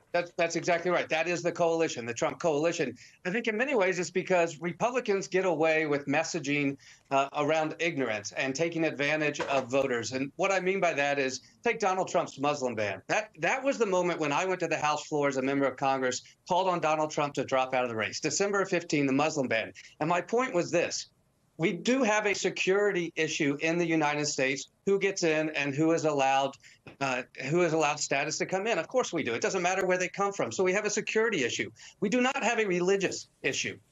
But they communicate around a Muslim ban that is xenophobic, arguably racist, and they leave out that actually, we do have a legitimate bad show security anyway. question. Why don't we focus Fucking on the hate security Willie question? And Geist. so we He's an counter that idiot. movement, that racist movement, by highlighting Donnie that Deutsch, get the discrepancy. fuck out of Right now, here. the questions I don't around want any Joe of those Biden's age. douchebags Next on my November is not TV. about age. It's about ideology. Republicans want it to be about age, and some in the right-wing media want it to be about age. It's not about age. It's about who is going to protect democracy, who is going to protect individual rights, who is supporting a Roe framework as opposed to a Dobbs framework, who is going to protect the vote of all people. That is the question. But Republicans don't want to put that question in front of the American people. So it's fair to ask, why aren't voters perhaps grasping the import of this? Because Republicans won't talk about it. Yep. And Republicans talking to Republicans become an echo chamber that intensifies that Trump coalition and puts him at a place where Michael Moore said he might return to the White House.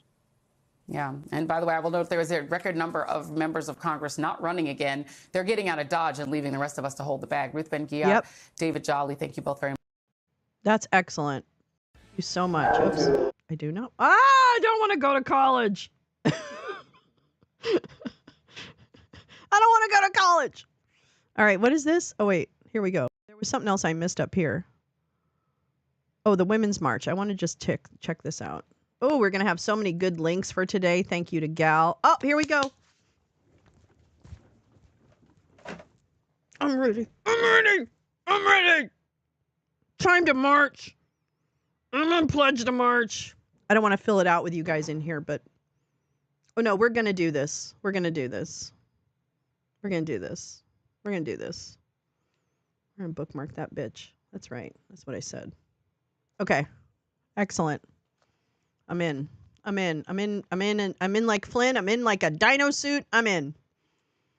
Let's see. Gabbard nomination. Tulsi is a problem?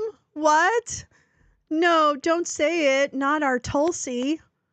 Not our Democrat. What? What happened? What happened? Oh, Tulsi, what happened?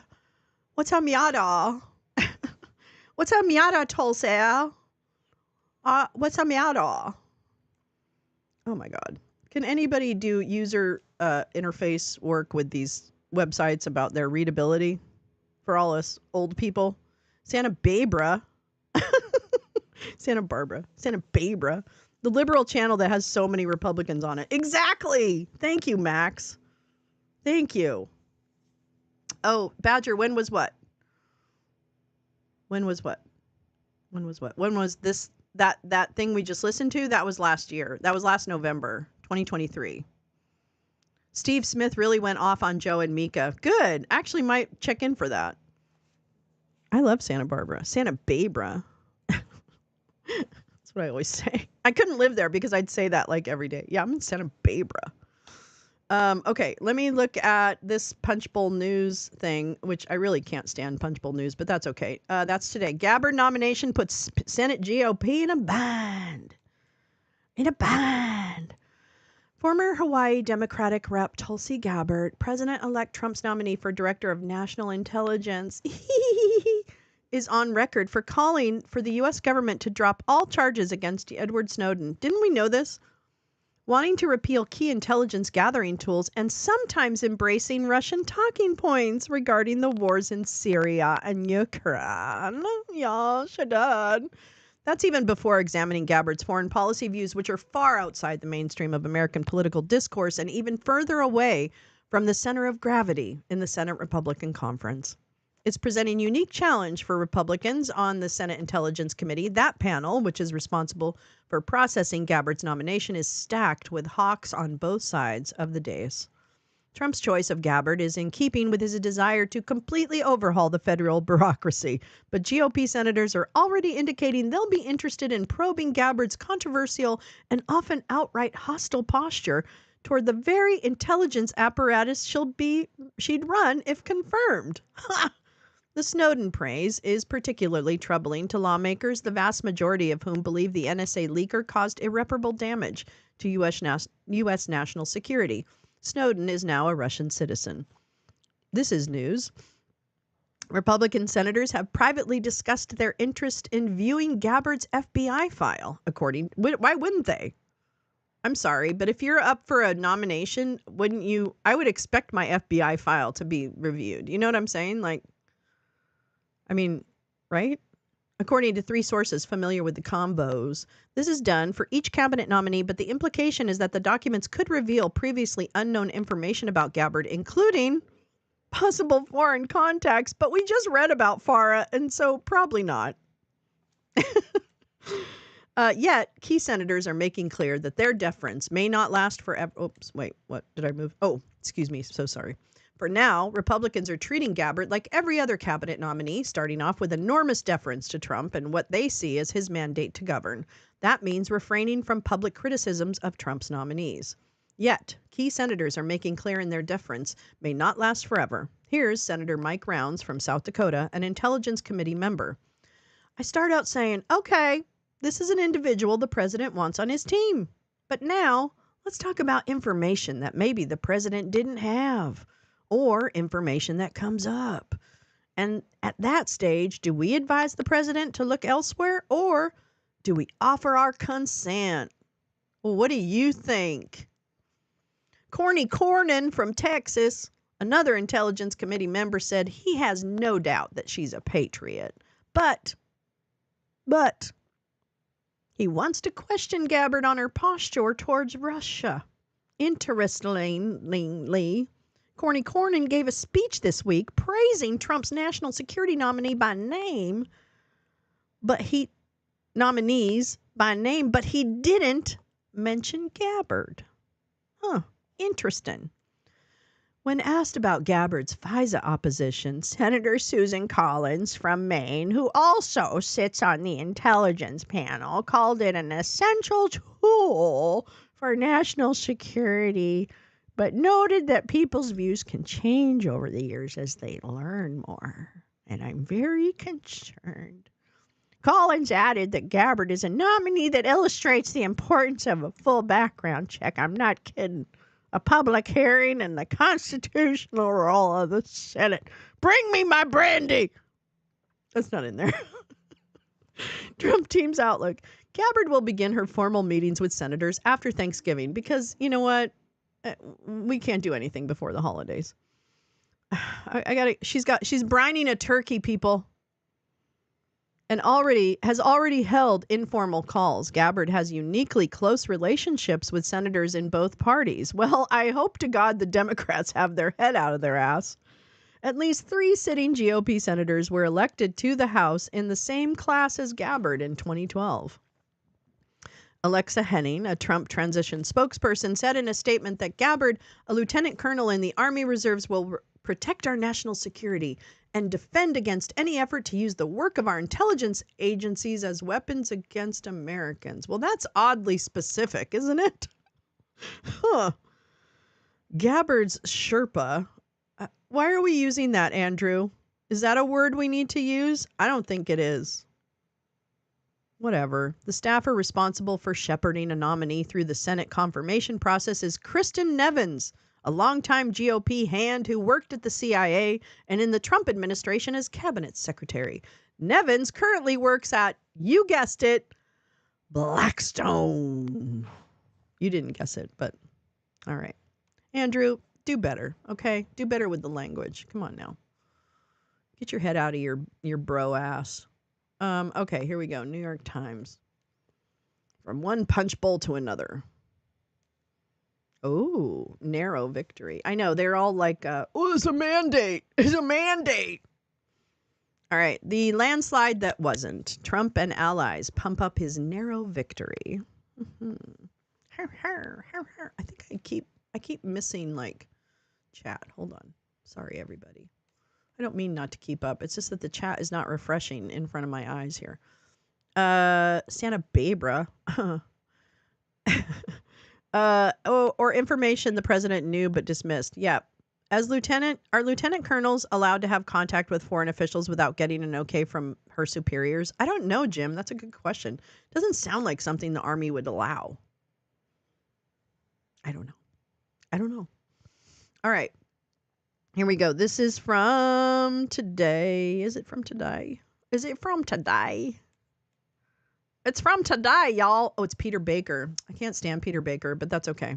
The landslide that wasn't. Trump and allies pump up his narrow victory. The latest vote count shows that Donald Trump won the popular vote by one of the smallest margins since the 19th century. Yeah, her creepy demeanor is disqualifying. Yeah, that alone, that kind of like, hi, I am Tulsi, and I'm here to lead you through your yoga today. Yeah, it's totally creepy. All right, the latest vote count shows that he won the popular vote by one of the smallest margins. I'm going to say that again, the smallest margin since the 19th century. But of course he says it's a powerful mandate because he's an ass. All right? And his supporters are asses. Asses. Okay, here we go. There we go. Peter Baker. Boop, boop. Little tiny Peter Baker. On the night he won a second term, President-elect Donald Trump rejoiced in the moment. I didn't even watch that. I imagine you guys didn't either. America has given us an unprecedented and powerful mandate, he boasted. In the 2 weeks since his campaign has repeatedly heralded his landslide, even to market Trump merchandise like the official Trump victory glass. But by traditional numeric measures, Mr. Trump's victory was neither unprecedented nor a landslide. In fact, he prevailed with one of the smallest margins of victory in the popular vote since the 19th century and generated little of the coattails of a true landslide. It was inappropriate as everything else he does. Yep. The disconnect goes beyond predictable Trumpian braggadocio. The incoming president and his team are trying to cement the impression of a resounding margin, as one aide called it, to make Mr. Trump seem more popular than he is and to strengthen his hand in forcing through his agenda in the months to come. The collapse of Matt Gaetz' prospective nomination for Attorney General on Thursday demonstrated the challenges for Mr. Trump in forcing a Republican Congress to defer to his more provocative ideas. Well, is that what we're calling it now? A provocative idea to put a child rapist in a position of power? Okay. All right, just checking on the rules. While Mr. Gaetz, a former Republican congressman from Florida, that's right, kids, he's not still your congressman. He resigned. No takesies, backsies. Sorry. While Mr. Gaetz, a former Republican congressman from Florida, denied allegations of attending sex and drug parties and having sex with an underage girl, they proved too much, even for Republicans eager to stay in Mr. Trump's good graces. Well, you know, it doesn't help when the actual victims are very clear-minded about what happened to them and what they saw and what they experienced. So there you go. With some votes still being counted, the tally used by the New York Times showed Trump winning the popular vote with 49.997% as of Thursday night, and he appears likely to fall below that once the final results are in, meaning he would not capture a majority. Another count used by CNN and other outlets shows him winning 49.9%. By either reckoning, his margin over Vice President Kamala Harris was about 1.6 percentage points, the third smallest since 1888, and could ultimately end up around 1.5. If the definition of landslide is you win both the popular vote and the electoral college vote, that's a new definition, said Lynn Vavrick, a political science professor at the University of California, Los Angeles, and author of Identity Crisis about Mr. Trump's first election in 2016. I would not classify this outcome as a landslide that turns into evidence of desire for a huge shift in direction or policy. Well, au contraire, mon frere, because here he comes. Trump has a clear interest. I'm not calling him Mr. Fuck you. Trump has a clear interest in portraying it that way as he seeks to transform Washington. It obviously gives you more momentum if you say the people have spoken and they want my set of policies, Ms. Vavrick said. Nobody gains any kind of influence by going out and saying, I barely won and now I want to do these big things. As he assembles a cabinet and administration during the transition, Mr. Trump is certainly acting as if he has the kind of political capital that comes from a big victory. He always acts like this. Why are we writing stories about it?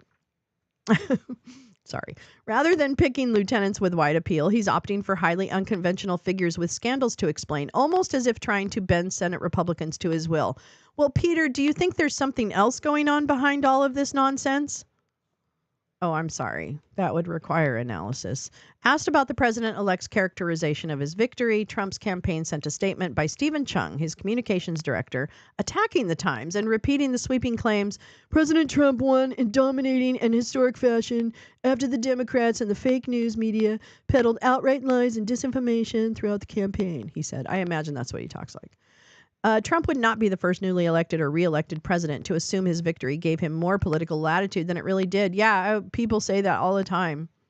Bill Clinton tried to turn his measly 5.6 win in 1992 to completely overhaul the nation's healthcare system, a project that blew up in his face and cost his party both houses of Congress in the next midterm elections. Damn him. George Bush likewise thought his 2.4 win in 2004 would empower him to revise the Social Security system, only to fail and lose Congress 2 years later. And President Biden interpreted his 4.5 win over Mr. Trump in 2020 as a mission to push through some of the most expansive social programs since the Great Society. Then saw Republicans take control of the House in 22 and the White House and Senate 2 years after that. Oh gosh, what a buzzkill you are, Peter.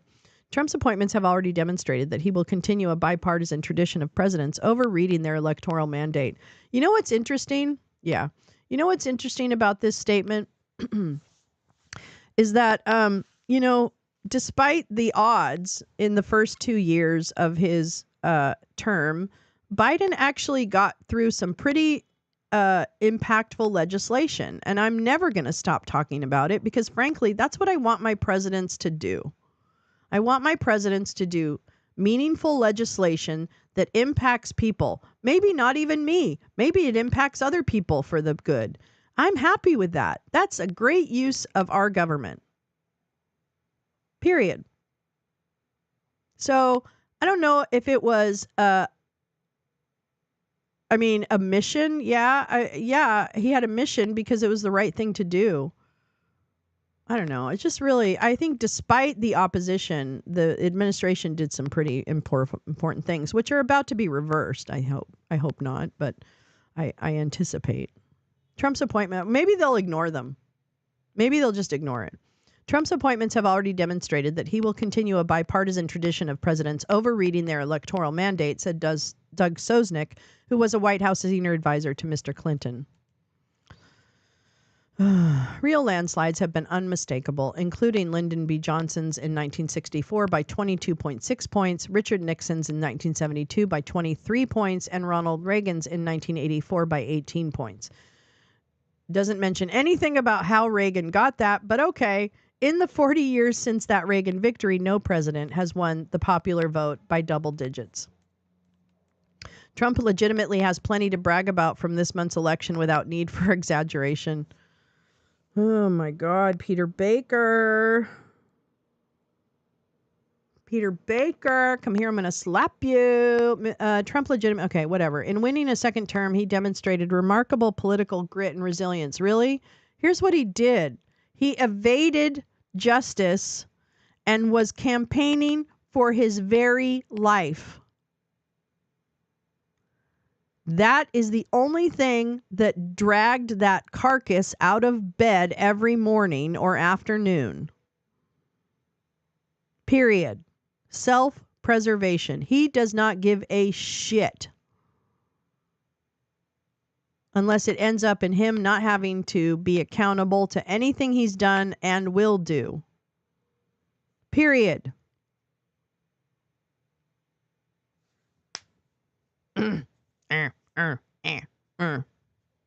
All right. A lifetime of scandals, investigations, 2 impeachments, 4 indictments, and a partridge in a pear tree. Only one other defeated president, Grover Cleveland, ever mounted a successful comeback before. And he did not have such heavy political baggage in 1892, which is hard because there was no internet. Moreover, Trump won the popular vote for the first time in 3 tries and became the first Republican to win it in 20 years. The electorate moved in his direction across the country, even in deep blue states that he lost, like New York and California. He won all 7 battleground states and improved his electoral college from 306 out of 538 years ago to 312. And his party held on to House and took control of the Senate, giving him more leeway to enact his policies. Yeah, like we're going to have... I can't wait to see what happens in 2 years. All told, he proved that he is not the historical aberration that many political strategists thought he was, doomed to be repudiated and not reelected. He demonstrated that more Americans agreed with his view of a dystopian nation in crisis and were willing to accept a convicted felon as their leader, then considered him the unacceptable fascist-leaning threat to democracy that his opponents described. But good is never good enough for Trump, who typically offers a constant fountain of self-describing superlatives like the best, the most, the biggest, and so on, regardless of the topic, rarely encumbered by contravening facts. What? Oh, okay. Mr. Trump has long claimed to be more popular than he is, whatever. At his first White House news conference as president after the 2016 election, he declared that he secured the biggest electoral college win since Ronald Reagan, which was true only if one did not count George Bush, Mr. Clinton, and Barack Obama, each of whom won larger totals in the Electoral College. A year later, Trump claimed online to be the most popular Republican in the history of the party, which, again, was only true if one did not count 5 other Republican presidents who were more popular since World War II, according to polls. And he regularly boasted at rallies that he won the women's vote in 2016, which was true only if one did not count women who were not white. Business is telling Trump not to do anything and write off Biden economy. Really? Interesting. Very interesting, easily. So it should come as no surprise that Trump would frame his latest victory in grandiose terms. We had tremendous success, the most successful in over 100 years, they say, Trump told Indonesia's president in a call that was recorded and played on Fox News on November 12th. It's a great honor, and so it gives me a very big mandate to do things properly. God, he just doesn't even speak well. His campaign has been pushing the theme as well. A fundraising email sent the day after the election quoted Mr. Trump thanking supporters for electing me in a landslide victory. Another on the 12th likewise referred to his landslide victory, and by Tuesday, in yet another fundraising email, this one selling the gold Trump victory glasses for just $45 each, it had become officially capitalized in both letters and money as President Trump's landslide victory. Mr. Trump's allies know the path to his heart lies in flattering him, and some have adopted the mantra. The day after the election, Representative Elise Stefanik of New York, the chairwoman of the House Republican Conference, declared that we the people made our voices heard by re-electing President Trump in a historic landslide. She issued at least 4 more statements that same day referring to it as a landslide. So, okay, I think we've established that they like to... Is he trying to... I can't even... I just... Okay. 5 days later, Trump rewarded her by announcing that he would make her his ambassador to the United Nations. She thanked him in a statement. Trump's historic landslide election has given hope to the American people and is a reminder that brighter days are ahead. Barrasso, Republican of Wyoming, called it a huge landslide victory. David McCormick, newly elected, called it incredible mandate. Comer also sucked his whatever. And his 1.6 victory is smaller than that of every winning president since 1888, other than 2, John F. Kennedy in 1960 and Richard Nixon in 1968. In addition, 2 presidents won the Electoral College while losing the popular vote. The second, Mr. Bush in 2000 and Trump in 2016. Moreover, Trump has limited coattails this month, with some races yet to be called. Republicans were on track to keep almost exactly the same narrow majority in the House that they already had. The party picked up 4 seats in the Senate, enough to take control, a major shift that will benefit Mr. Trump. But even then, in the places where Trump campaigned the most, he failed to bring Republicans along with him in 4 of 5 battleground states with Senate races. Interesting. This election was more of a repudiation of Biden and Democrats than it was a vote for Trump, said Mr. Sosnick. A normal Republican candidate should have picked up at least 8 Senate and 30-plus House seats, given that the incumbent Democratic president had a job approval in the 30s, with a 70% of voters believing that the country was headed in the wrong direction. Matthew Dowd, who was the chief strategist for the younger Bush's successful re-election campaign in 2004, said the only mandate that Mr. Trump won was to make the economy better. A majority of folks on Election Day didn't like or trust Trump and thought he was too extreme, he said. The non-MAGA folks who voted for him did it despite Trump, not because of Trump. They were voting against Biden more than they were voting for Trump. Whether other Republicans see it that way may determine how successful Mr. Trump is in confirming his other contentious nominations and pushing through his legislative agenda, including deep tax cuts for billionaires, expansive spending reductions on social safety nets, new curbs on immigration like camps and mass deportations, revisions or complete elimination of the Affordable Care Act just to spite Obama,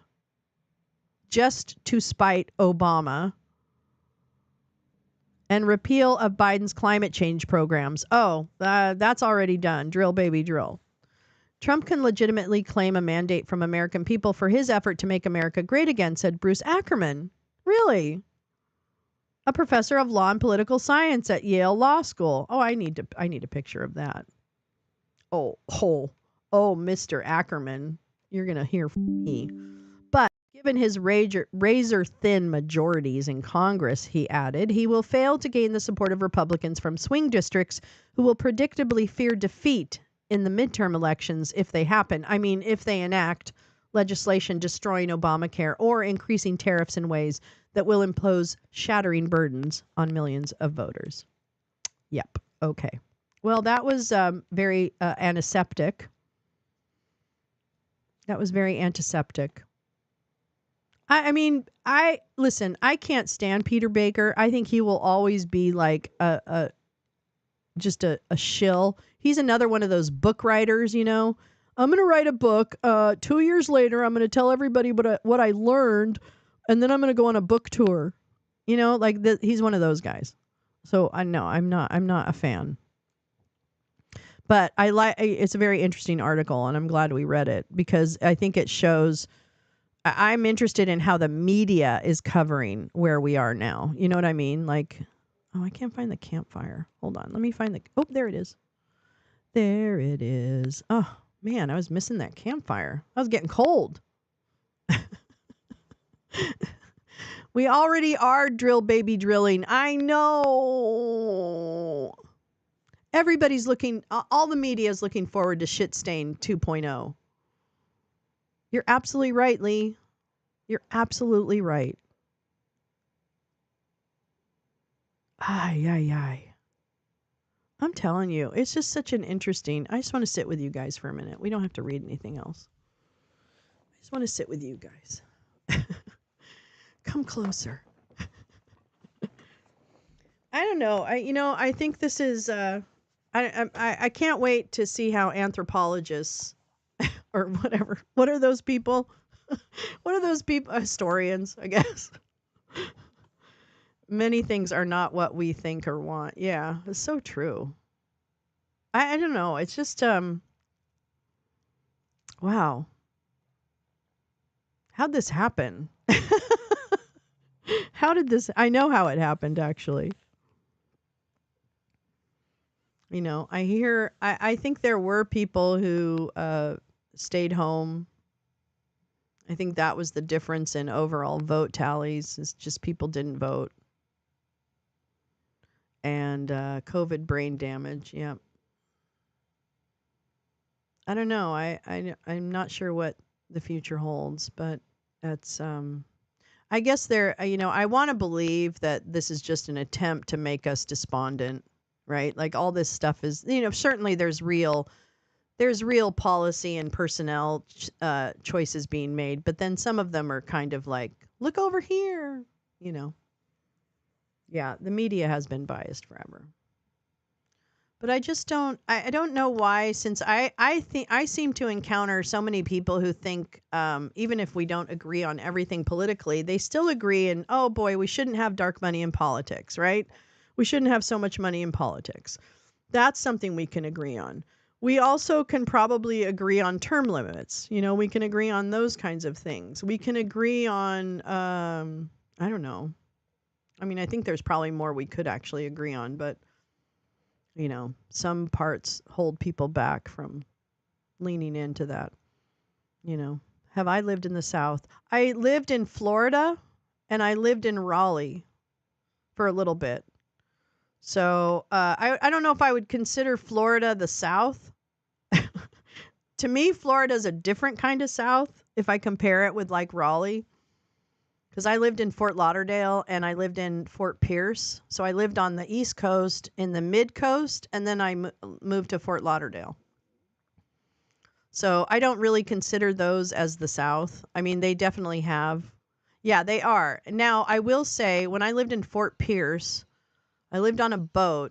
And if you drove around town, every day, I saw shirtless young men with buzz cuts in their trucks with Confederate flags and guns. I don't know why they could have the guns, but that was just it. Yeah, St. Augustine might feel more. Yeah, I could see Orlando being that. But Fort Lauderdale was kind of different. It didn't really feel like the South per se. I mean, definite same South things, but just didn't feel that way. Raleigh, Raleigh did, but didn't. I mean, Raleigh felt very woke to me when I lived there. It felt very much like everybody was mostly getting along with everyone. You know what I mean? Like it felt more woke. Like I felt more comfortable as a woke person in Raleigh, North Carolina than I would have necessarily imagined.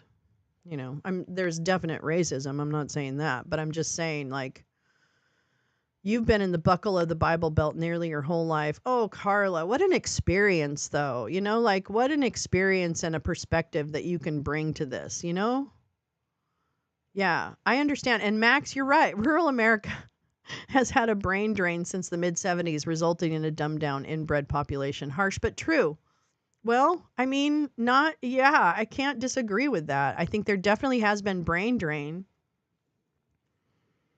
And I do think that, there is a strong segment of our population, apparently stronger than I even thought, although I had put it at about 30%, maybe it's more in the 35 to 40%, of really hardcore racists who basically may not have been vocal about their racism until Trump said, hey, don't worry, fuck those people, fuck that woke bullshit. You can say whatever you want, they're just words. I hear it all the time. I hear it all the time on YouTube. From the chuds, from the incels. They're always like, I've got to say the N-word because I shouldn't have to worry about words. Like bullshit. Yeah, you do, because guess what? It's not yours to say. It's not even your perspective that matters. You're the fucking drama. Anyway. You all know that. But yeah, so I think that this is, I think it is time for us to also understand that we have a different makeup in this country. I had a lot more confidence in the electorate, but I don't know what happened. They're serious. Yeah, they're so stuck. And it's such a defense, like I think the defense against, lefties or whatever you want to call us, is I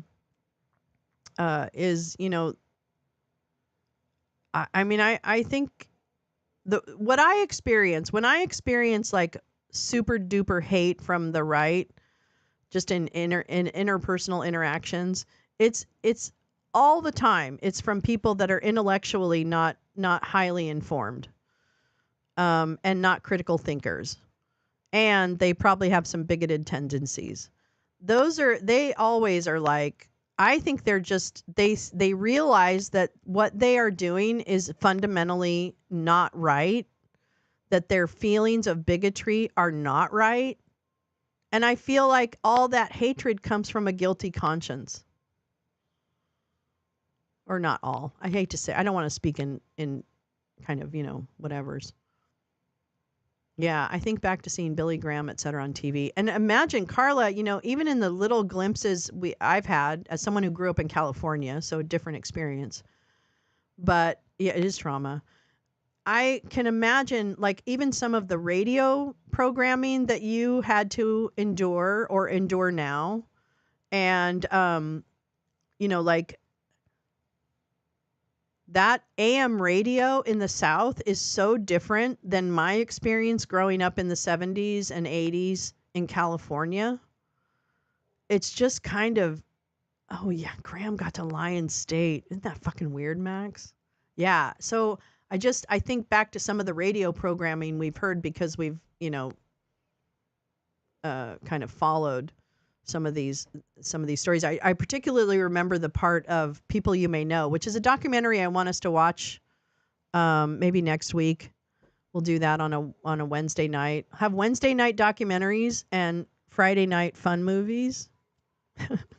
Anyway, that's the way it's kind of panning out. But we'll in People You May Know, he's listening to the radio because he I don't know where, I can't remember his name now. Shoot. Anyway, the protagonist of this movie, People You May Know. Oh, I definitely remember Jim and Tammy Baker. American Family Radio. Well, when I was working on boats and stuff up in New England and then in Florida, I used to have AM radio on all the time when I was working on a boat. So I actually listened to a lot of Howie Carr and Rush Limbaugh and stuff like that. I was never a right-wing person. It was something that would just keep playing, and it was not uncommon. I don't even know, but it was interesting to me. I think it's when I started kind of turning on to the right-wing messaging is like, oh, what the fuck? And I was fascinated by it. So anyway, while I was working on boats, I remember listening to a lot of AM radio because it was easy and you didn't have to think about it. And you had to think about the boat. Yeah, it's the home of muscular Christianity. Yeah, American Family Radio. Boy. And I'm always interested in where the money comes from that and all that kind of stuff. I don't know. We've got so much to fix. I really thought we'd be closer to fixing it. I'm going to be honest. That's the part I'm kind of taken aback by, is that we've had so much opportunities to fix things and make them better for everyone, including the right wing, including people we may not ideologically agree with. Although I still don't understand why we don't ideologically agree on rights and children and education and things like that. But whatever, here we are. I've come to the conclusion that our best hope is radical mutual help, positive actions for our most vulnerable, because it's impossible to get through to these people intellectually and morally. I think that, as I'm learning about authoritarian movements and when they kind of like, take hold in a country, all the stuff that I'm reading talks a lot about mutual aid and building community and things like that in order to, kind of stand with each other in community as we make it through authoritarian regimes. And no joke, like I was listening again last night when I was falling asleep to Ann Nelson's Red Orchestra about the Germans who were resistors during Nazi Germany, and just their incredible stories, which I highly recommend that book, Red Orchestra by Ann Nelson. It's very story based. She's a wonderful writer. She's just a wonderful writer. Graham is on tape urging Nixon to genocide Vietnamese and being racist and anti-Semitic. And then when he dies, he got to Lion State at the U.S. Capitol. It is. I cannot imagine how, and I think that we just experienced it with kind of the gracious, here you go, here's the keys to the kingdom, this kind of handoff of white men graciousness, which is basically making me sick. Like, there's no reason people can't still be talking in this country about what to, like, leaders can't be talking to us about what is happening. Oh, you're both from Oklahoma? How nice. That's nice. My ex-husband was from Oklahoma. I love people from Oklahoma. My neighbor and her sister were born in DRC. Oh, interesting. Oh, wow. The Congo. Well, there you go. Well, that's an upbringing. That's for sure. My broke ass is about to engage in that right now with a neighbor. Oh, God. Warren. Oh, please. I'm going to catch up. Sorry about guys. I'm in Florida and I started a dating app yesterday, and it's incredible how many women make MAGA part of their profile. And these are professionals and educated women. I hate it here. I'm surprised. Oh man. White women, you let me down again. You let us all down again. How do we do this? How do we get this? How do we get women to tap into their inner Lilith? Like, how do we get us to tap into kind of where we're, like, fighting for each other? God, what? She's the one who gave me the big bag of produce last night. Oh, how nice. That's so nice. So I think it really is kind of like maybe that's the best outcome, is that we are in a position to try and reach out to each other more, and maybe that starts to heal divides because of humanity taking over. Boy, that sounds very Pollyanna. Sorry about that. But I don't think, I just worry about the people who suffer at the hands of this fucking douchebag and his friends. That's all. I can't get over that. I can't get over the people who are going to suffer. And I don't maybe I'm one, but probably not. And that, fuck, man. We got to do better. We got to do better for each other. It's such a short life. God, it's such a short and precious life. So crazy. I don't want to unite with people who would herd you. Yes, that's right. I don't want to unite with people who would herd me into gas chambers. No, I don't want to. I don't want to partner with them. I don't want to partner with them. I'm hoping people come to their senses, but that's the Pollyanna part. But oh well. I don't know. But you know what? I still think we're in circus mode, so I'm gonna just eat some popcorn while I'm enjoying parts of the circus, like Matt Gaetz getting told no because you've been lounged. You've been lounged. That's right. Lolo's lounge got in your head and you had to say goodbye because you couldn't handle the pressure. And you can't stand the heat. Get out of the kitchen, Maddie. And you got out of the kitchen. Yeah. So we win. We win. That's my favorite. I use it a lot in social media. We win. I win. And it just throws them for a loop. And we did. We won. Yeah, maybe he'll get another job. You know what? I don't know, man. I had a great boss once back in the day, back in the 90s. And he said to me, he's like, karma happens. It just doesn't happen on your timing. And I'm like, fuck, yeah. So you know what? I'm going to hold on to that from my wise boss. Karma happens, just not always on our timing. So there you go. That's our hope. That's our glimmer for Friday. Hey, tonight we're doing movies at 6:30. We're showing The Substance. And then after that, we're going to show Surveilled again. So we're going to show, I'll put up everything again, the Discord link, everything. It's all on Discord. We're going to show The Substance, which is an HBO movie with Demi Moore it's a horror movie, so something fictional, sort of, I guess. I don't know. And then after that, we'll re-show Surveilled, which is the Ronan Farrow documentary about NSO Pegasus software, which will probably make you throw your phone against the wall and turn off your computer and become a hermit. But please come for that. No. And that will be directly after The Substance. So probably about 8:30 Pacific, I guess. I don't know. It's probably going to be pretty late. Maybe I should do it before. Okay, you know what? Scratch that. 5:30, I'm going to do The Substance. Or excuse me, 5:30, I'm going to do Surveilled. 6:30, The Substance. So 5:30 is when, if you want to see both movies, come at 5:30 Pacific to the Discord room, which I will link in my thingabobbers. And yeah, 2 out of these 3 lunatics. Max. 1, 2 crazy. Yeah. Yes, I refused to speak to my brother after George Floyd because I knew he wouldn't be the giant prick he is. And I heard that he is. Oh man. God. You know what though? Life is too short.